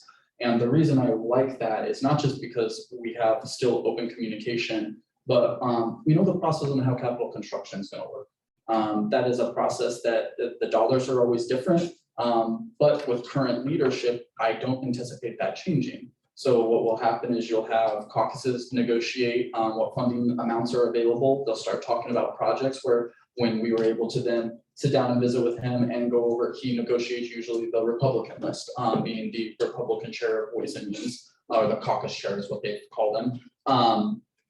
And then we were able to sit down and say, hey, here's the Republican projects. Oh, I didn't, Greg, we have 2 Deschutes County projects going to be on there, the healthcare hub and our county courthouse. And so able to work with them to make sure that our projects are on the Republican list when they go to the table. And then also I would say with Ryan's hat is Dan Rayfield. We have worked with him a lot when he was in the tri-chair position of Ways and Means, and he is a budget guy. And so he has a very similar process on the other side in the Democratic Party. And so I would say between the 2 there, we have the house covered in both parties. They are people that work together well with others. But I also would say if we are able to have an open door to them. It doesn't mean they're going to say yes to everything. I don't ever want to presume that. We have to make our pitch. We have to say that this is why it has merit. But we are able to have that relationship and say, hey, this is important to the county and this is why. And I believe we've also brought them up to speed enough to know that we don't have to re-educate them on the Deschutes County issues when we come in and say something. They've already been told why this is, how Deschutes County is. And when we talk about an issue, they're already there. So that's what I would say. And possibly right behind that on the Senate side, or I would also probably say Bobby Levy is a good one because I want to make sure we have a policy person as well. Bobby Levy has been one that we work closely with. She's in revenue and a lot of ag, and I think it was the Economic Recovery Committee. I don't know if that committee will stay in place for the next session, but she's usually on economic development. And we just have a good relationship there because she's very pragmatic. You can go in and it's not anything in her district. She has the ability to say, this affects people. My role as a legislator is to help, and I'm in a committee position to help. And so tell me why this is important. And I think it's probably, we just have like my thoughts on how to approach problems. So those 3. Okay, great, thank you so much. Are there any other questions? No. We have, we're like at 39 minutes, so. Yeah. 39 seconds. Yeah. Yeah. Anyway, If it's okay, I would just say if we are honored to move forward with you, again, I think one of the things that I would be interested in hearing back too is our reporting back to you okay? We traditionally have consolidated our reporting into the e-newsletter, but the way that those are formed is Commissioner Adair, if you told us this issue, and this issue is important to you, we flag your name in there, and then when we write a housing report, a Ways and Means report, those issues you said that you want tracked, then auto-populate when it's sent out. But if you said, I don't care about knowing about whether the sky is blue today, we won't put, that doesn't get linked in there. Or Commissioner Chan, you said, I want every subject area you guys report on, then we would just tag everything. So I'd be interested to know if we're hitting the mark there. We don't get feedback, and I don't know if that's, sometimes it lands in spam, depending if we write the wrong headline, sometimes just emails do that. That's something that we can customize completely and make sure that's fitting what you're looking for. And so that would just be the thing that I've kind of always had the question mark is if we're hitting the nail there. So, because you guys have also been very good at saying, hey, I have a question, I'm picking up the phone and calling you. So. Yeah, I've gotten the, kind of the email blasts or email updates from the company, and sometimes there's topics in there like, oh, yeah, this is it. What's the status of this? Other times just let it slip by, but it's always good information. And I've been real comfortable just calling you whenever. So, Phil, Oregon is number 50 for residential treatment beds. Even though, we've had the CCVHC funding, I think they spent like $11 million a couple years ago. I remember I drove to Salem to talk to Patrick Allen, making sure that we had that going. But, you've been doing this for quite a while. What is it Oregon needs to do in order to not be number 15 residential treatment bed? Is that a federal thing? Is there anything that you see in the state that can make that difference? I don't think it's a one thing fixes it. Right. I think what we've been told is we don't have enough funding for it. And so I think what we have seen is ballot measures get passed that maybe if we would have just, there's probably unintended consequences of where the funding is going to go on that. I like to think that it's going to be a process on that of making sure that when the funding starts being released for behavioral or mental health services, that that it's audited at the first cycle and that we're watching that. So making sure that the funds are getting to the services that they were meant for. And so it's not getting eaten up on the administration level back in Salem. I think that would be one key thing. And then have an actual audit that comes back with recommendations saying, hey, these are ways that we could maybe adjust this that doesn't violate what the voters passed, but at the same time, maybe gets an extra dollar over here. And I think also making sure that that audit says, are we looking at it holistically of, are we serving equitably all of the state, not just where population density is in the I-5 corridor. I know that the needs are great there as well, but at some point, I think everyone's paying into that. We need to make sure those services are equally distributed. The other thing I know that is a challenge on that is Oregon and our healthcare programs. We are a state that leverages a lot of federal dollars. I think when you look at the healthcare budget, shooting from the hip here but I remember a pie slice on my pies is, I bet we probably have 50 to 75% of the healthcare budget is leveraged federal matched dollars from the feds, specifically in Medicaid. But when it comes to these services as well, there's opportunities there I don't think we're leveraging completely. And so if we could reevaluate if there were missed opportunities to bring additional dollars in before we saddle another fee or another tax to say we don't have enough funds and this is the way we get it. There's been times when Ways and Means has stepped back and they had created a joint legislative audits committee. And their goal at one point was to step back and pick one or two agencies a session and thoroughly go through it. If we could have that audit done and go through that cycle and have the agency step back in, I don't blame an agency when they have so much to tackle, especially in COVID, that sometimes we just don't uncover every rock. But if we took the time to actually step back, I think we could find more dollars to come to the state on that and build more facilities. I also, this is my other, soapbox here, is I think that we should be, and one of those ways is We know that there's facilities that you can build at some degree. If we do it, it's considered institutional, and the feds have said we are not going to fund that. For example, there's certain residency facilities that it's 16 beds or below, and then the feds come in with a certain match. If we go above that head count, it's considered institutional, and they have said that we are no longer, that's just not a model the feds want to fund. And I think in Oregon, we still kind of choose to do the other model sometimes, and I don't know the reason why, but I would like that to be evaluated part of it, so. So tell me, that building that was built in Hermiston, for the hospital with the 16 beds, it was like $4.5 million.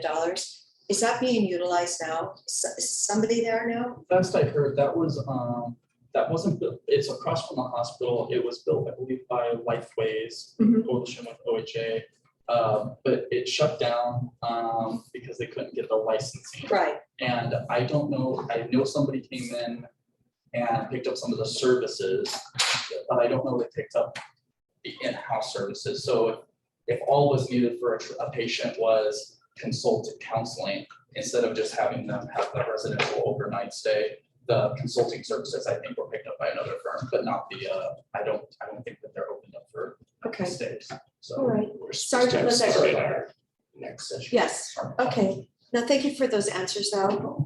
You've been in this for a while and I just, it's always changing. being number 50 is really, it's the wrong end of the list. So thank you. Thank you so much, and thank you for allowing us to work with you. See you. Yeah. Talk to you later. Bye.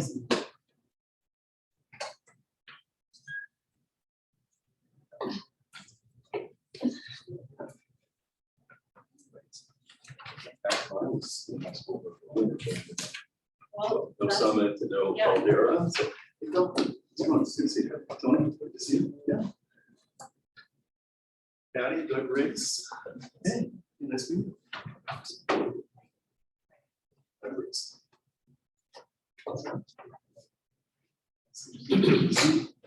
You want me? Over there. Whatever. Wherever you feel safe. Chair right here. You know? You can act as You want to sit buzzer. right behind, you can. Why not? Yeah, that looks like a shot, shot sensor, so. Doug, would you like a water? Yeah, water. I think Iris is gonna be joining in a few minutes. She's actually in a Zoom call with, Croc, so. She'll jump on board at some point. We got the small water. Hopefully that works. That's really pretty small. Well, we have a water shortage in Central Oregon, so. Yeah, we do. Yeah. Okay, well, thank you so much for joining us today. Did you have any kind of a presentation you want to start out with? Well, I just give a quick introduction and then jump into a few slides, and I thought the best thing would be have a discussion. Yes, of course. We have some questions for you. Great. We'll have a little, not really capable presentation. The three, they're the most important. Yes, they are, they need it. They have an excellent decision. They never afford it. Makes a good place Yeah, for the yeah. horse to land. I kind of figured that. I'll share mine. Okay, go ahead. Yep, I got one more. We made 4 color copies and 1 black one.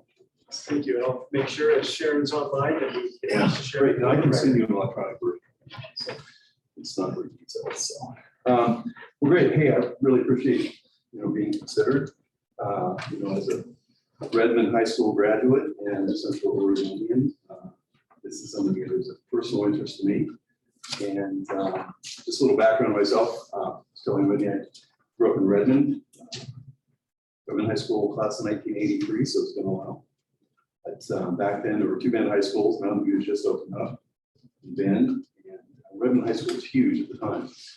We grew from just north of Bend all the way to just south of Madras and all that to Metolius, Camp Sherman. So I had 1,000 kids in my high school back then. So 250 in your class then? I had 264, yes. Okay. Yeah. Well, it's better than, I was in Big. Hatner and I had 48. Oh, Hefner, yeah. I Okay, was in Hefner last week. really? Yeah, so I had to see Greg Smith, but he wasn't there, so. I did been trying to every Monday and Tuesday of this month, or last month, or next month, do kind of the world tour of legislators. So I was in Athena, Pendleton, Ontario, Burns, and Hefner last Monday and Tuesday. Week before I was over at the coast, and went to Medford next Monday and Tuesday. I'm here all the time, so I don't have to make a special trip over here. But I'm just trying to get out and see all the legislators as much as I can. So, yeah. So I grew up Redmond, went to college in Portland. Decided, my dad said, "Hey, we got to go back to work for our capital." So off I went to DC. And I spent about 12 years in DC. I finished up my last 4 years with Doc Hastings, who's a congressman from Eastern Washington. Great guy. Keep in touch with him, even though he's retired now. And when I came back, I actually worked for the firm that Phil's working for, PacWest Communications, for 5 years. So from 1998 to 2003, I was a senior VP at PacWest. And, good firm, good training. Paul Phillips was there at the time, Paul's gone now, but had a good time, but had too many clients. I had 17 clients I was supposed to be responsible for, just myself. So made the decision in 2004 to go out on my own and haven't looked back. My first client, and I'm sure you've seen this in the materials, was the Sun Oregon Cities organization. We formed that in 1998. It started out with Redmond and Sisters, and then Ben joined. Ed Fitch was the original COCO co-chair. Ironically, now he's back on the council, running for mayor. We'll see what happens. But a lot of familiar names and faces in Central Oregon. So, in general, I think that one of the things I tried to do since being out on my own is focus on issues I like, clients I like, people I believe in, issues I believe in. We've stayed away from the plenty of opportunities to apply for other large contracts and turn them down. I really tried to stay focused on 3 areas. Number one is kind of human services and child welfare programs. So that's about a third to about half of what we do. You've seen that in our list of clients. The second has been COCO, and City of Westland now is also a client, which has been fun because I've gotten to work with all the people working to reopen the Willamette Falls locks and rebuild the Abernathy Bridge. That's been kind of fun. And then the third has been, some business clients. So I've got land research and recently picked up with IRIS, the Oregon Workforce Partnership, which is East Cascades Workforce and all the other 8 local workforce boards. So this is my 19th year, hard to believe, going to my 19th year as a small businessman, and enjoy it. It's been great. So I'll just jump in here. I don't want to go into a great amount of detail, but I know you're considering 3 firms, and you probably want to know from my perspective, what do we bring that they might not bring? And so I'd say 6 things. First slide kind of outlines it. We've got relevant experience in working with local government. We've had COCO as a client since 1998. They've grown from 2 cities to 8 cities all over Central Oregon, Deschutes, Crook, and Jefferson County, plus Maupin. Maupin joined, of course, because of Deschutes River and the nexus, everything we're doing upstream from them.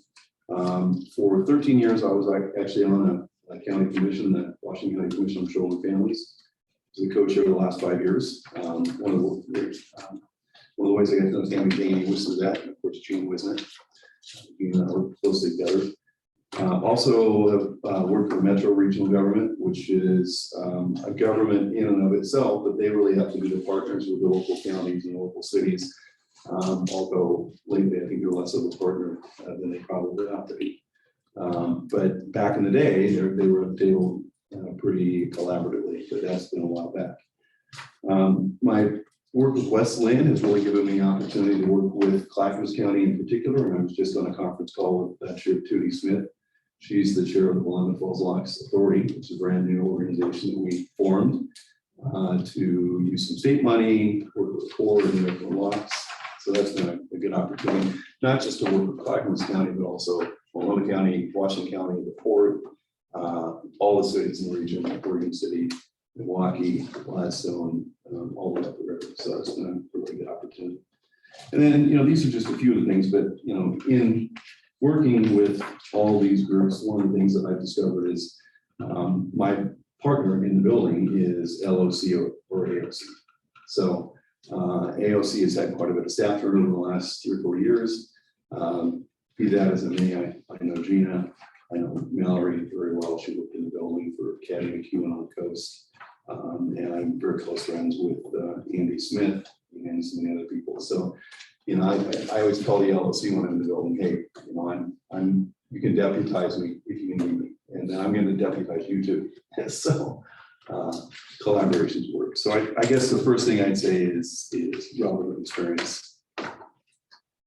Second thing I'd say is experience on the issues that you deal with in Deschutes County.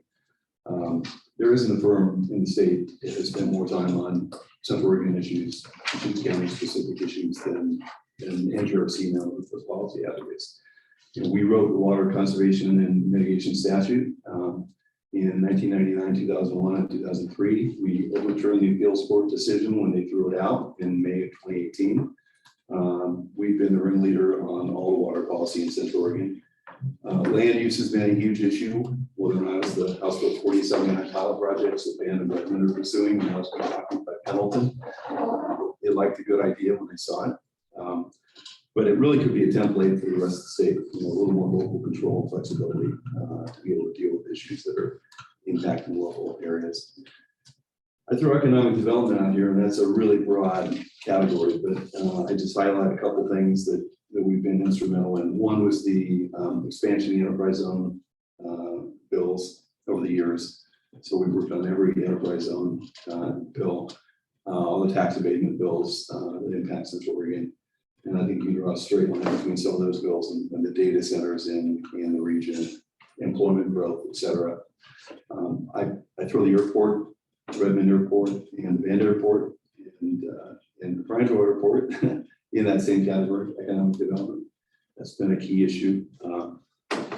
You know, something I think the county's facing right now, not just the county, but cities as well, and that's homelessness and human services issues. I noticed you just got a $3.4 million grant from the state for behavioral health workforce stabilization. I'll tell you, that's a huge issue for all of my clients. You know, being able to attract, hire, and retain those staff are key. And we were at the table in negotiations in the House Bill 4004 to make sure that the money didn't go to the state and end up stuck in Salem, but the money actually went out to the people who hire and need to retain the staff, like county public health or behavioral health, the crisis center that you guys are talking about forming, or nonprofits, the JBRJs of the world, or things like that. Related issue, housing, neighbor impact, obviously a key partner here. And the last thing I'll mention, I could probably go on forever on Central Oregon issues, is transportation. Phil probably remembers the work that we did with COIC on the transportation planning rule. Nick, you were probably involved in that. Very inflexible, and we were reaching ahead on that issue, and so we statutorily reformed the bill and required rulemaking that I think is brought it hopefully a little more in the 21st century, although we still have problems with the TDR. So a few of the issues, you could probably point to any of the issues that you've been working on, and you've probably had some hand in them. The third thing I think I wanted to share with you is we've been successful. We work with clients because we believe in them, we like their issues, and we partner with them, and that's a model that works. And I'll just point out a couple of these issues. Top right, very closely with Representative Stark at land use pilots. We have protected the ability of cities and counties to annex or not annex the way they see fit. It's always been, an attack in Salem. We've got extensive success in getting Ways and Means support. So if you look at the money we got last session for Lemon Falls locks, repairs and upgrades, money we got on the water projects, and this probably is just a drop in the bucket, no pun intended, for the total amount. Connect Oregon funding, homeless youth funding, JBRJ is certainly benefiting hires. Good to see you. And then the last, if there's a hallmark or a highlight of what we've done for cocoa, it's in water. And I say cocoa, but I really mean the region. We were facing the building moratorium back in the mid-90s. And Neil Bryant and I sat down and said, how do we get around this? And how do we come up with a statutory regime that allowed us to move forward, transfer of water between users, leave water in stream in exchange for groundwater right? And there have been, I think, 9 total bills that we've passed since 1999 dealing with that issue. And that's, it's not a panacea, it doesn't solve all those problems. One thing I think is becoming really apparent is that the draining of Crane Prairie and the eventual, natural flows that they want to wiki up. We're only seeing the tip of the iceberg as far as the restrictions on water in Jefferson County and the struggles that North Unit's having. I think we really, as a whole region, need to be very aggressive in coming up with new tools that work for the basin. So, Iris got a couple slides left, and I'll turn to you for a second. Another thing I think is a good illustration of success, and you want to know that you're hiring a firm that's going to be around for a while, and that the clients don't have them for a session, and that's the number of years that we've been working for various clients. We represent all the state's high-level nonprofit youth programs. So that is those groups like JBARJ here in town, the Children's Farm Home, Trillium Youth and Family Services, Albertina Kerr. These are all the nonprofits that take care of the kids who are above family foster care. So we have therapeutic foster care, residential home youth services, alcohol and drug treatment. They've been a client for 18.5 years. I'm proud of that. School-Based Health Alliance, we have tripled the number of school-based health centers in the state since 2006. The SBHC model is a great model. Number one, because 80% of the funding comes from private insurance or other sources of funding, so the state or the school district isn't on the hook for it. And number two, because it's a community-based model. So the school-based health center model that South Bend school system has, it's different than the ones that the Redmond school system has. The school board picks the services and decides what to offer and make sure that they're meeting the need. And right now, it's about 80% mental health visits at school-based health centers. So it's and that's 17 years. COCO 25 years. It's a long time. It's been 25 years. And you're still having fun. And yep, I spent 3.5 hours at Redmond City Hall for the water subcommittee and the board meeting on Monday, and it's been a great group, although we're gonna have a lot of turnover on the boards. We're losing our chair, Richard Latterby, the mayor of Madras, because he's retiring. George is retiring. So we've got a lot of seats to fill. Ben doesn't currently have a seat because Sally was our rep and Sally resigned. So now I have to find a replacement for her. So it's constantly evolving, but yeah, like Commissioner, a lot of fun. I really enjoyed that group. And then just the two last ones I mentioned, Oregon Ambulatory Surgery Center Association, 9 years, in the city of Westland is going on 8 years in August. So long-term success and outside clients. Last slide, and then I'll have Iris maybe tell you a little bit about her. We've got very good bipartisan connections. It's all of us have our individual political philosophies, but our clients hire us to go to Salem and get things done. And what that's meant is when I started and it was Republican controlled in the House and the Senate, we were successful. And when the Senate went to a 15-15 tie and the House went Democrat, we were successful. And then when there was another tie in the House and Democrats in the Senate, we were successful.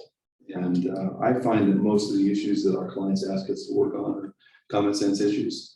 If you sit down with people on the other side of the aisle, they might be skeptical at first, but if you educate them and say, here's why we think this is important for Deschutes County or for homeless youth, people are, if you've got good arguments and you spend the time with them and I respect you, you tell them the pros and the cons, you can get things done. And so that's been successful. So the other boxes are just me tooting our own horn, but I really think that we've got a good reputation in the building. I think on both sides of the aisle, people know where we stand. They know that we're honest. I think it's the most important thing, honest and hardworking. So, Iris, I gave a little briefing just about my background and who I was, and maybe you could just fill in the group. And thanks for joining us. Yes, again, apologies for being late. Doug may have mentioned I had a meeting with Representative Kropp that went over a little bit as we were chatting about legislative agenda for 2023. But as introduction, Iris Maria Chavez worked with Doug on a number of issues. I've been doing work in Oregon, not quite as long as Doug. I've been working here in the state for about 11 years, but on the ground specifically out here since the 2015 legislative session. I was in DC for the decade prior to that, leading the state level work for a few national organizations, with Oregon being one of our states in the portfolio. A lot of the work, as I'm sure Doug mentioned, has been around the kind of human services, education, workforce development world. In fact, the conversation I was just having with Representative Krupp was really around some of the follow-up to the workforce bills that we've been doing for the last few years, as we think about how do we implement all of the investments that were made in the legislature, whether it's 4004 or Future Ready Oregon. We now need to think about how do we ensure that that is implemented with fidelity, that the resources get to where they need to go. And part of Doug and I's work over the next couple of years will be to focus legislators on that, to make sure that they have some oversight in that work, with input from our partners on the ground, like local governments, the agencies within counties and cities, as well as our advocacy and other organizational partners.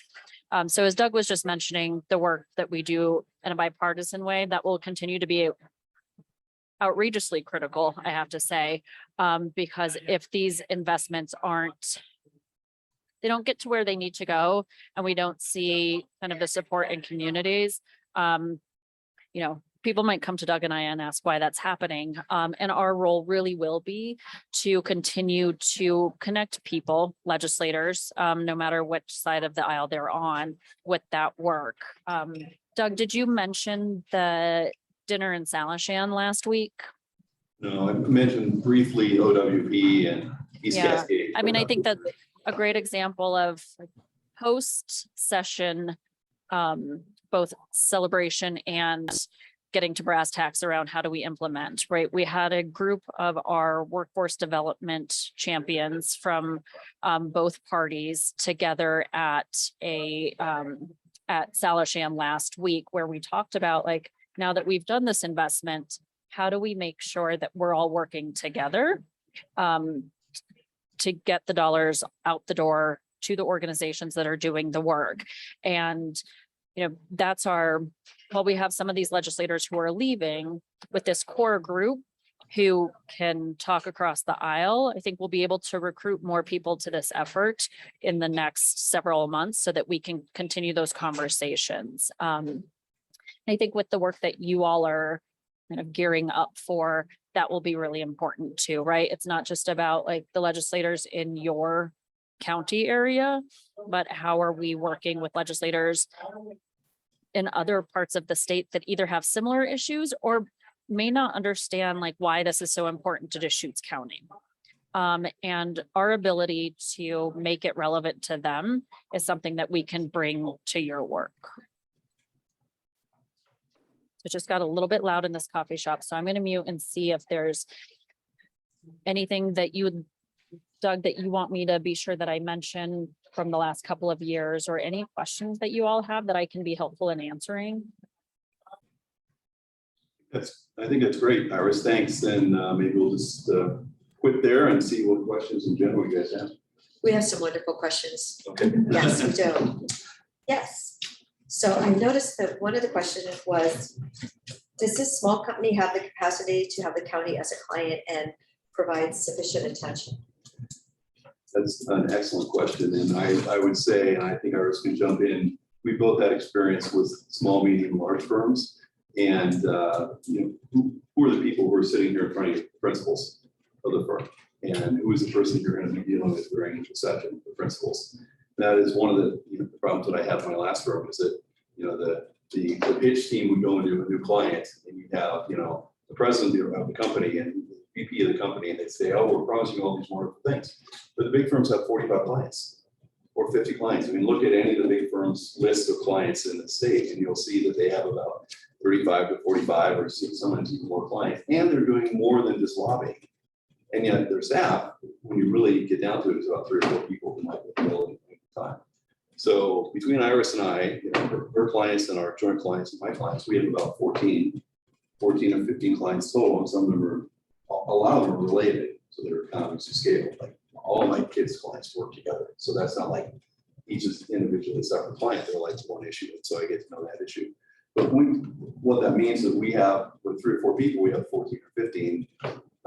The other firms you might hear from might have 35 or 45, and they have 3 or 4 people. So I think that one of the strengths that we bring to the county is the guarantee that you're going to see us, and you're going to hear from us. And I think you can see that from our longevity with our clients. You know, they expect that during the session, Iris. I think you and I would both agree that we're talking to every single one of our clients every single day. There's not a day that goes by during the session that we know. So I'm very confident that you know, you get what you see, and I think I mentioned that in the proposal too. You're going to get us. We're not going to hire a 23-year-old former intern from the Capitol and say, "Oh, you're in charge of Deschutes County now." That doesn't really make sense to me. And the fact that you had 17 clients before, and then you started your own company, and the 2 of you have 14 seems to be a better balance. Well, I was at 17 or 18 just myself. No, that's what I Yeah, mean. with more, yeah. Yes. I mean, it's, I would say, I kind of consider all my kids' clients as one bucket, and the workforce stuff and the economic development stuff is related, the city stuff I do is related. So I've got 3 buckets of work, and it's an awful lot easier to keep track of 3 buckets of work than it is to keep track of, you know, things from all across the spectrum. I mean, we had DC clients when I was at PacWest that I had to fly back and see once a month in the middle of a session. That didn't help me very much. So, and Iris, I think you probably agree. I mean, it's one of the, we're big enough that we have backup. Like if you need more than one person in the building, you know, 2 or 3 people in the building is right. There's going to be times where you have to be 2 places at once, and one person can't. So having 2 or 3 people gives you the bandwidth to be able to do that. Besides Coco, are there other clients that bring you physically to Central Oregon on a regular basis? Well, I'd be here even if I didn't have Coco. My sister still lives here, and my nieces live here, and I'm real interested. We get here for East Cascades, so the Oregon Workforce Partnership. I come over 3 or 4 times a year to see Stephanie and JRJ and see how they're doing. So yeah, so there are a number of issues. Iris has clients and issues that she works on that brings us to Central Oregon as well. So are you going this weekend to the show? No, I've got a wedding I have to be at, unfortunately. Okay, wedding. Yeah, not my wedding. I already got married, so. Okay, good. So county's got a whole spectrum of issues. Is there anything that you guys would say you're stronger or weaker in? I mean, I guess stronger is water already, kind of jumped out some of the great things you've done there, but yeah, you know, the assessor, the treasurer, the clerk, the DA, the sheriff, the road, the health, the fairgrounds, and we Right. touch, it's solid waste, we touch a lot of things. Yeah. Well, I'm glad you mentioned fairgrounds because I just rode by there. I always like to make a little spin by there because it's not the same fairgrounds. It used to be the fairgrounds like over by the armory. I love the new fairgrounds, everything that's happening up there. So, you know, all those issues, I mean, we've had, you know, some little hand or finger in it. I mean, it's, like nothing you mentioned is something that we haven't had some experience dealing with. And it's, you know, there is a benefit to doing this for a long period of time. You know, Iris and I both work on workforce issues. And so like East Cascades is talking about construction apprenticeship right now. Very important, getting people back to work, getting people in the trades. But both of us have a lot of experience on Oregon Health Authority, Department of Human Services, Public Health Department stuff. I know that's a big issue for the county. Homelessness, you know, this new pilot project that you have to figure out what to do. You know, just driving between Redmond and Bend today and noticing all the RVs from the side of the road. I'm on a work group on abandoned RVs and how do you deal with them. We just had Mike Crans jump on the Coco call on Monday about abandoned RVs, but you know, outside the city limits, the county has an interest in how do you get a handle on abandoned RVs and the fire risk. So, Iris, anything you want to add on these issues? Okay. So yeah, No, I'm good. go ahead. She's saying she's good. Okay, You mentioned how, regardless of what party is in control in Salem, you have success when you get results. And one of our questions was, please characterize your relationship with legislative leadership of both chambers and both parties, and where your strongest relationships lie.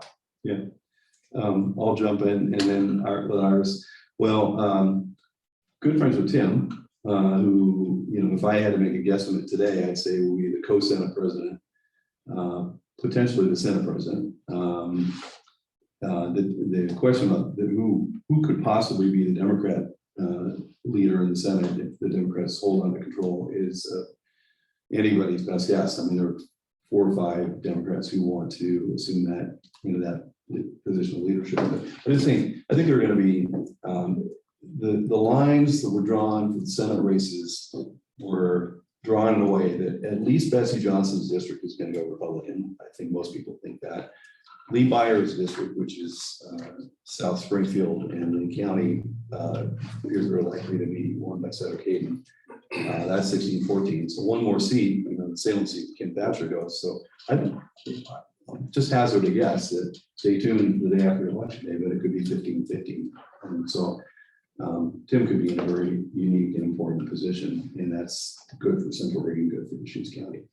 In the House, again, we'll see new leadership already. We see Dan Rayfield, who I get along very well. I think Iris does as well. And then on the House side, it's Vicky. So we've got Central Oregon well represented from a leadership perspective. So I think I like the idea of new leadership. I like Tina Kotek. I got along with her personally a lot better a few years ago than more recently, because the longer she was in, to be entirely honest, the less willing she was to listen to other voices. So part of that was we were COVID and it's the building, but it's not a good way to run a railroad. I don't think the last few years. So Iris. Yeah, similarly, some of my work has been with organizations in Lane County for several years, which has afforded me the opportunity to get to know Representative Rayfield, Speaker Rayfield, Fahey quite well. And given the scope of work that we have that is both that's quite bipartisan, had great relationships with the House Minority Party leadership. And as Doug mentioned, Senator Knopp has been quite a good champion of a lot of the work that we've done over the last few years, especially in the children's services world. And we've really had the opportunity to get him more engaged with organizations on the ground around the state, which I think has been really helpful to him. And so he continues to come to us as a resource as he's thinking about how to help his party as they develop their legislative strategy and legislative concepts. So I think we're in a really good place moving into the 2023 legislative session. Yeah, I'll just mention, it's also the governor's race. Yeah. One of the 3 women running will win. I know them all. Christine was a staffer in the building right when I started. So we go back a long ways. I had to deal with her on the staff side. And then she disappeared for a while and showed up again. Tina Kotek, the school-based health centers are my client. They have been for a long time. Well, the immediate past lobbyist for the School-Based Health Alliance, which was a very tiny organization back then, was Tina Kotek. So I got to know her quite well. And then, Betsy, of course, coming from Redmond.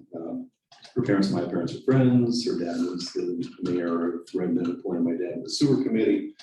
I'm not sure that's a good thing, but my dad became chairman of the sewer committee. And we did the Johnson. That is something you can always be proud of. Exactly. My dad's proudest trophy was a little sewer, congratulations. And it was a little piece of pipe.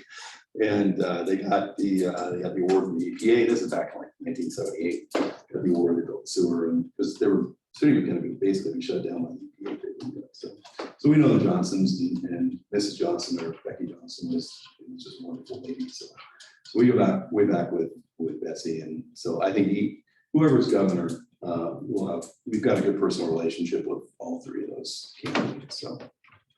Yes.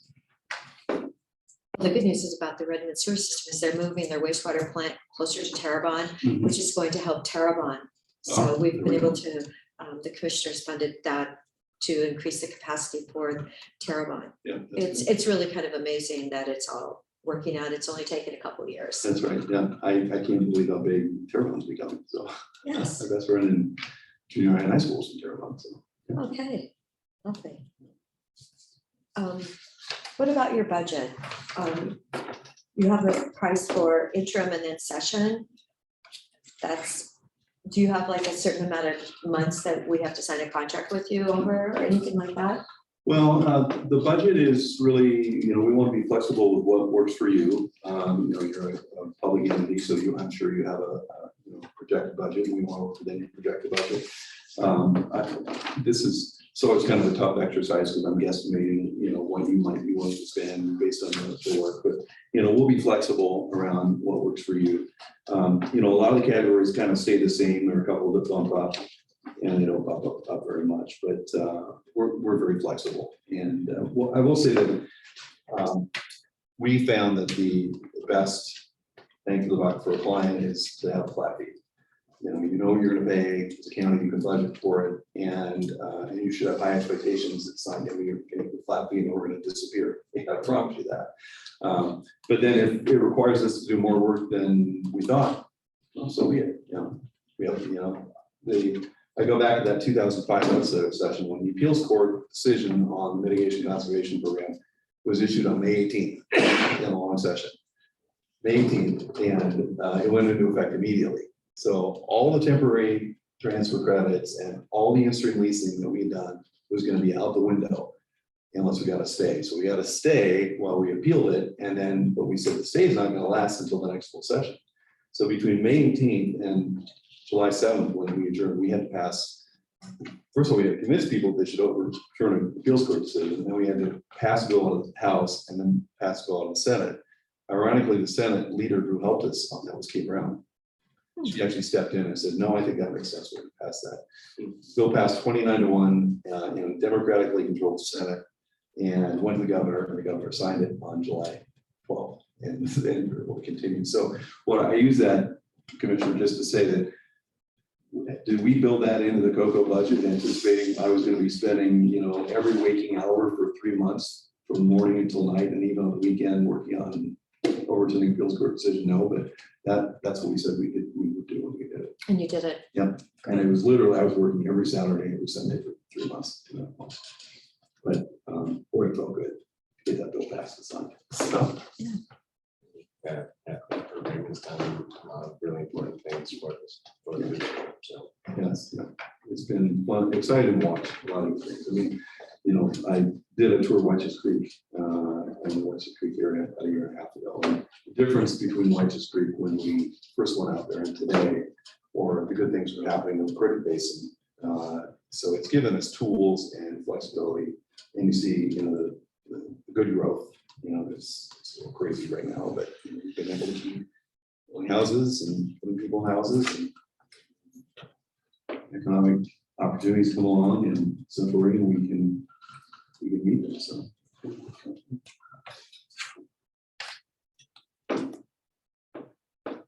I think I'm all set. It's, great to hear your experience in here in Central Oregon. I can see you're focused, energized, and ready to go. Yeah, no, it's, we would be very excited to work with you guys.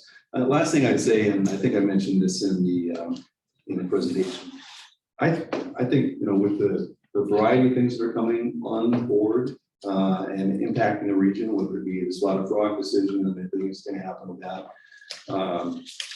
transportation, the growth. I think it would be really, this would be a great opportunity to kind of integrate with what other groups are working on the basin, and whether that's the cities and the counties, COIC, the airports, all the opportunities we have to work together. So I really view this as a great chance to kind of integrate some of the great work that we've done and stand on it moving forward. So, appreciate your time. Thanks, Iris. you, everyone. Iris. Thank you. Great, thanks. Some more of that. Well, sorry, I won't see you at the JBRJ. Yeah. But I don't know. Yeah, Wedding sounds like a lot of fun. they didn't have one last year or the year? No, they did. They did have one last year. It was a little, but this year, definitely, yeah, I think they've got 600 and some horses or something. So they're probably taking it kind of easy. Keep telling my sister she has to go because she's a 3-day, she's a Inventive? riding coach and a 3-day eventer, and it's 10 acres outside of Redmond by Eagle Crest. And so I keep saying, you gotta go to this thing, get them all. So Oh, it is so amazing, Yeah. yes. Well, last weekend, somehow their OLCC license disappeared for part of the venue. Mhm. And so Stephanie called me like Friday night, and I'm like sending messages out trying to find yeah, someone who's camping, but Yeah. anyway. it's fun. I really love what they do. Yeah, no, it's just such an amazing venue to see that quality of horse jumping on grass. So it's almost as good as a Pendleton Rabbit. Yeah, which I may be at this year. So. Oh, you're gonna go to, yeah, we're having AOC on Wednesday and Thursday, Oh, that's the good. roundup. Well, that's good timing. I know, well, because Mr. Murdoch is the president, so, There we go. Yeah, that's right. I saw that. yes. So They it's don't great. have that high-speed steer open out at JBRJ though, huh? No, they don't have that. No, it is crazy. All right. Okay, well, thank you so much. Thank you. Appreciate the time. Oh my gosh. Oh, I bet it is. I haven't checked the temperature. It's Friday. Come on. yeah. You'll see, thank you so much, yeah. Okay. Okay. Sure, is that fine? Do we need to?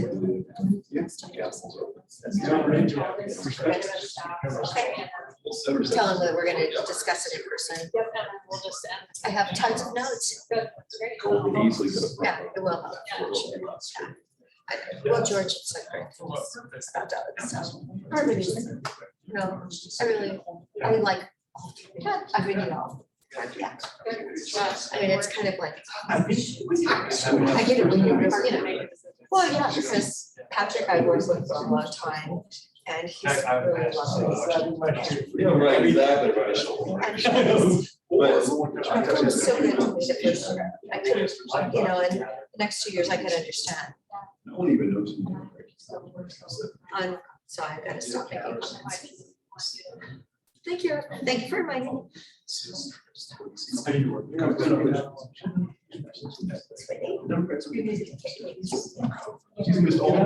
Yeah, right. Oh, So. okay, I was saying. Anyway. It's still works. Hey, you know, I did like. Well, where did Dave go? Did he go to LA? Oh, I wanted to get, see if I have. Remember I mentioned Juniper, some people. Yeah. Yeah. Yeah. You know, or it's,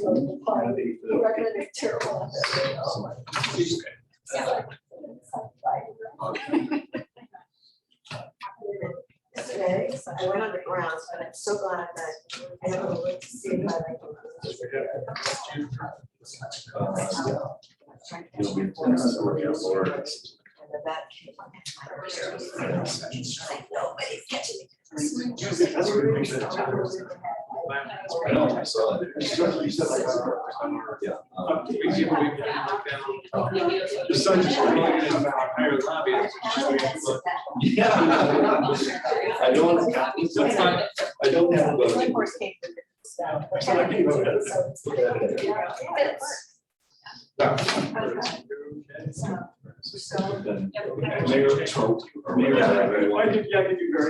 So this is an issue of. Give her a piece of paper. Yeah, Okay, thank you so he's got much. us going on build numbers. I mentioned to Tony, and when I saw the Burleson, that Coco is exploring a juniper tree bill for water. Right now, the Department of Ag.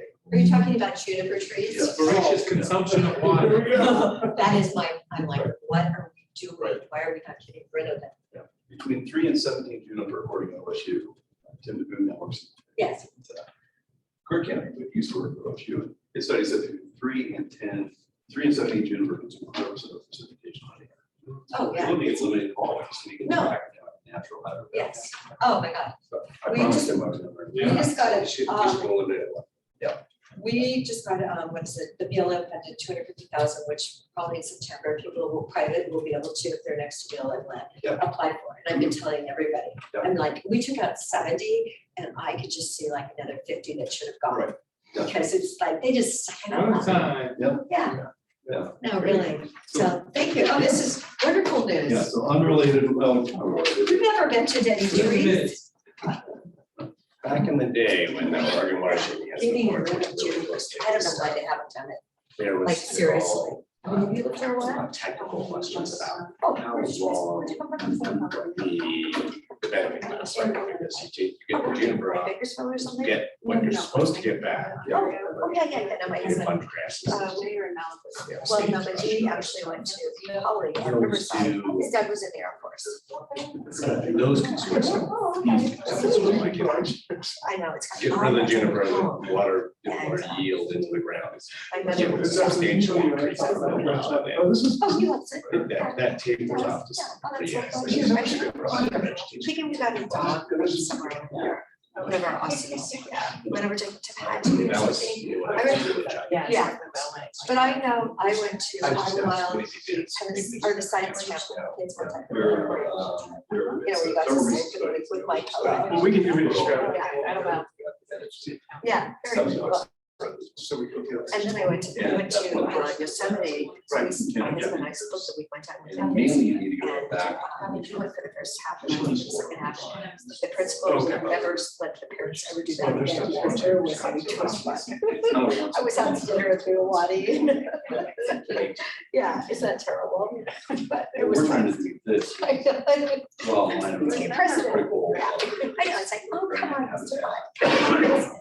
Oh, and then the next year when my son went, I don't think either one of us went, or your son, it was so cold, it was in June, and you know, the Malibu kids are all in their shorts. Then you know where it's at. It was freezing, freezing, freezing. We're just doing one for just a little bit. Okay, thank you. No, Fine. never. Good to see you too. Thank you. Anyway, that is so funny. Oh, See you next that's so great. So did you guys find a place? Yeah, so my parents have got so we're staying with them. Okay, until you could figure out. Okay. Okay, well, the market is getting better, it's lightening up. Right. It's lightening up, so that will probably, yeah. We've seen a lot of price reduction. Yeah, are Initially, they- we were, oh yeah, initially we were really trying to get a place. Great. But Once my parents actually They just- All kinds of side covers. Okay, so are we closing down? We are, I know this was a long day, so thank you. In our updates that we provided to the firms, we indicated that we would be returning to the board in meeting, so that will likely be August 8th. We'll put in an agenda item for that to discuss with you what you'd like to do in terms of if you'd like to select a firm based on interviews today or not, that is also an option for you. So I think our plan was to have commissioners score individually, return score sheets to me the same way that you did with initial proposals. We'll tabulate those, we'll provide that information back to the board and be prepared for us to have a discussion with you on August 8th. We're happy to get additional information from the firms you spoke with today if that's helpful for you, and it might be helpful for you before you score. So certainly if that's a step that you'd like us to take, we just need to know from you what information you'd like staff to go and contract. So You would have thought Doug would have mentioned the Juniper thing during his allotted 45 minutes. That's great to know. So it's nice to know that the cities are doing something. Yeah, I don't have any other additional information to request. I feel like we got a very good feel for each of the candidates. Yeah, I have no requests this time. And truly, we do need to make a decision by the August 8th because deadlines are coming up in September.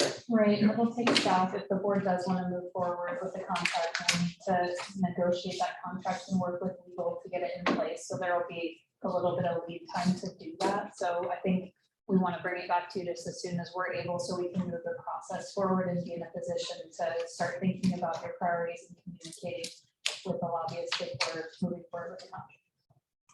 Great, thank you so much. Yep, and I know fair is coming up and next week is busy, so just as you have capacity, if you want to just put your spreadsheets in my box or give them to me, we'll get working on that. Okay. Thank you very much. Okay. We Yes. to. We can shut the meeting down. All right. See you all at the fair next week. And don't forget, the 4-H and FFA auction is on Saturday morning, starting at 10 a.m., right when our breakfast starts. Sorry And then we about can that. rush over and have lunch at the auction. One meal to the day.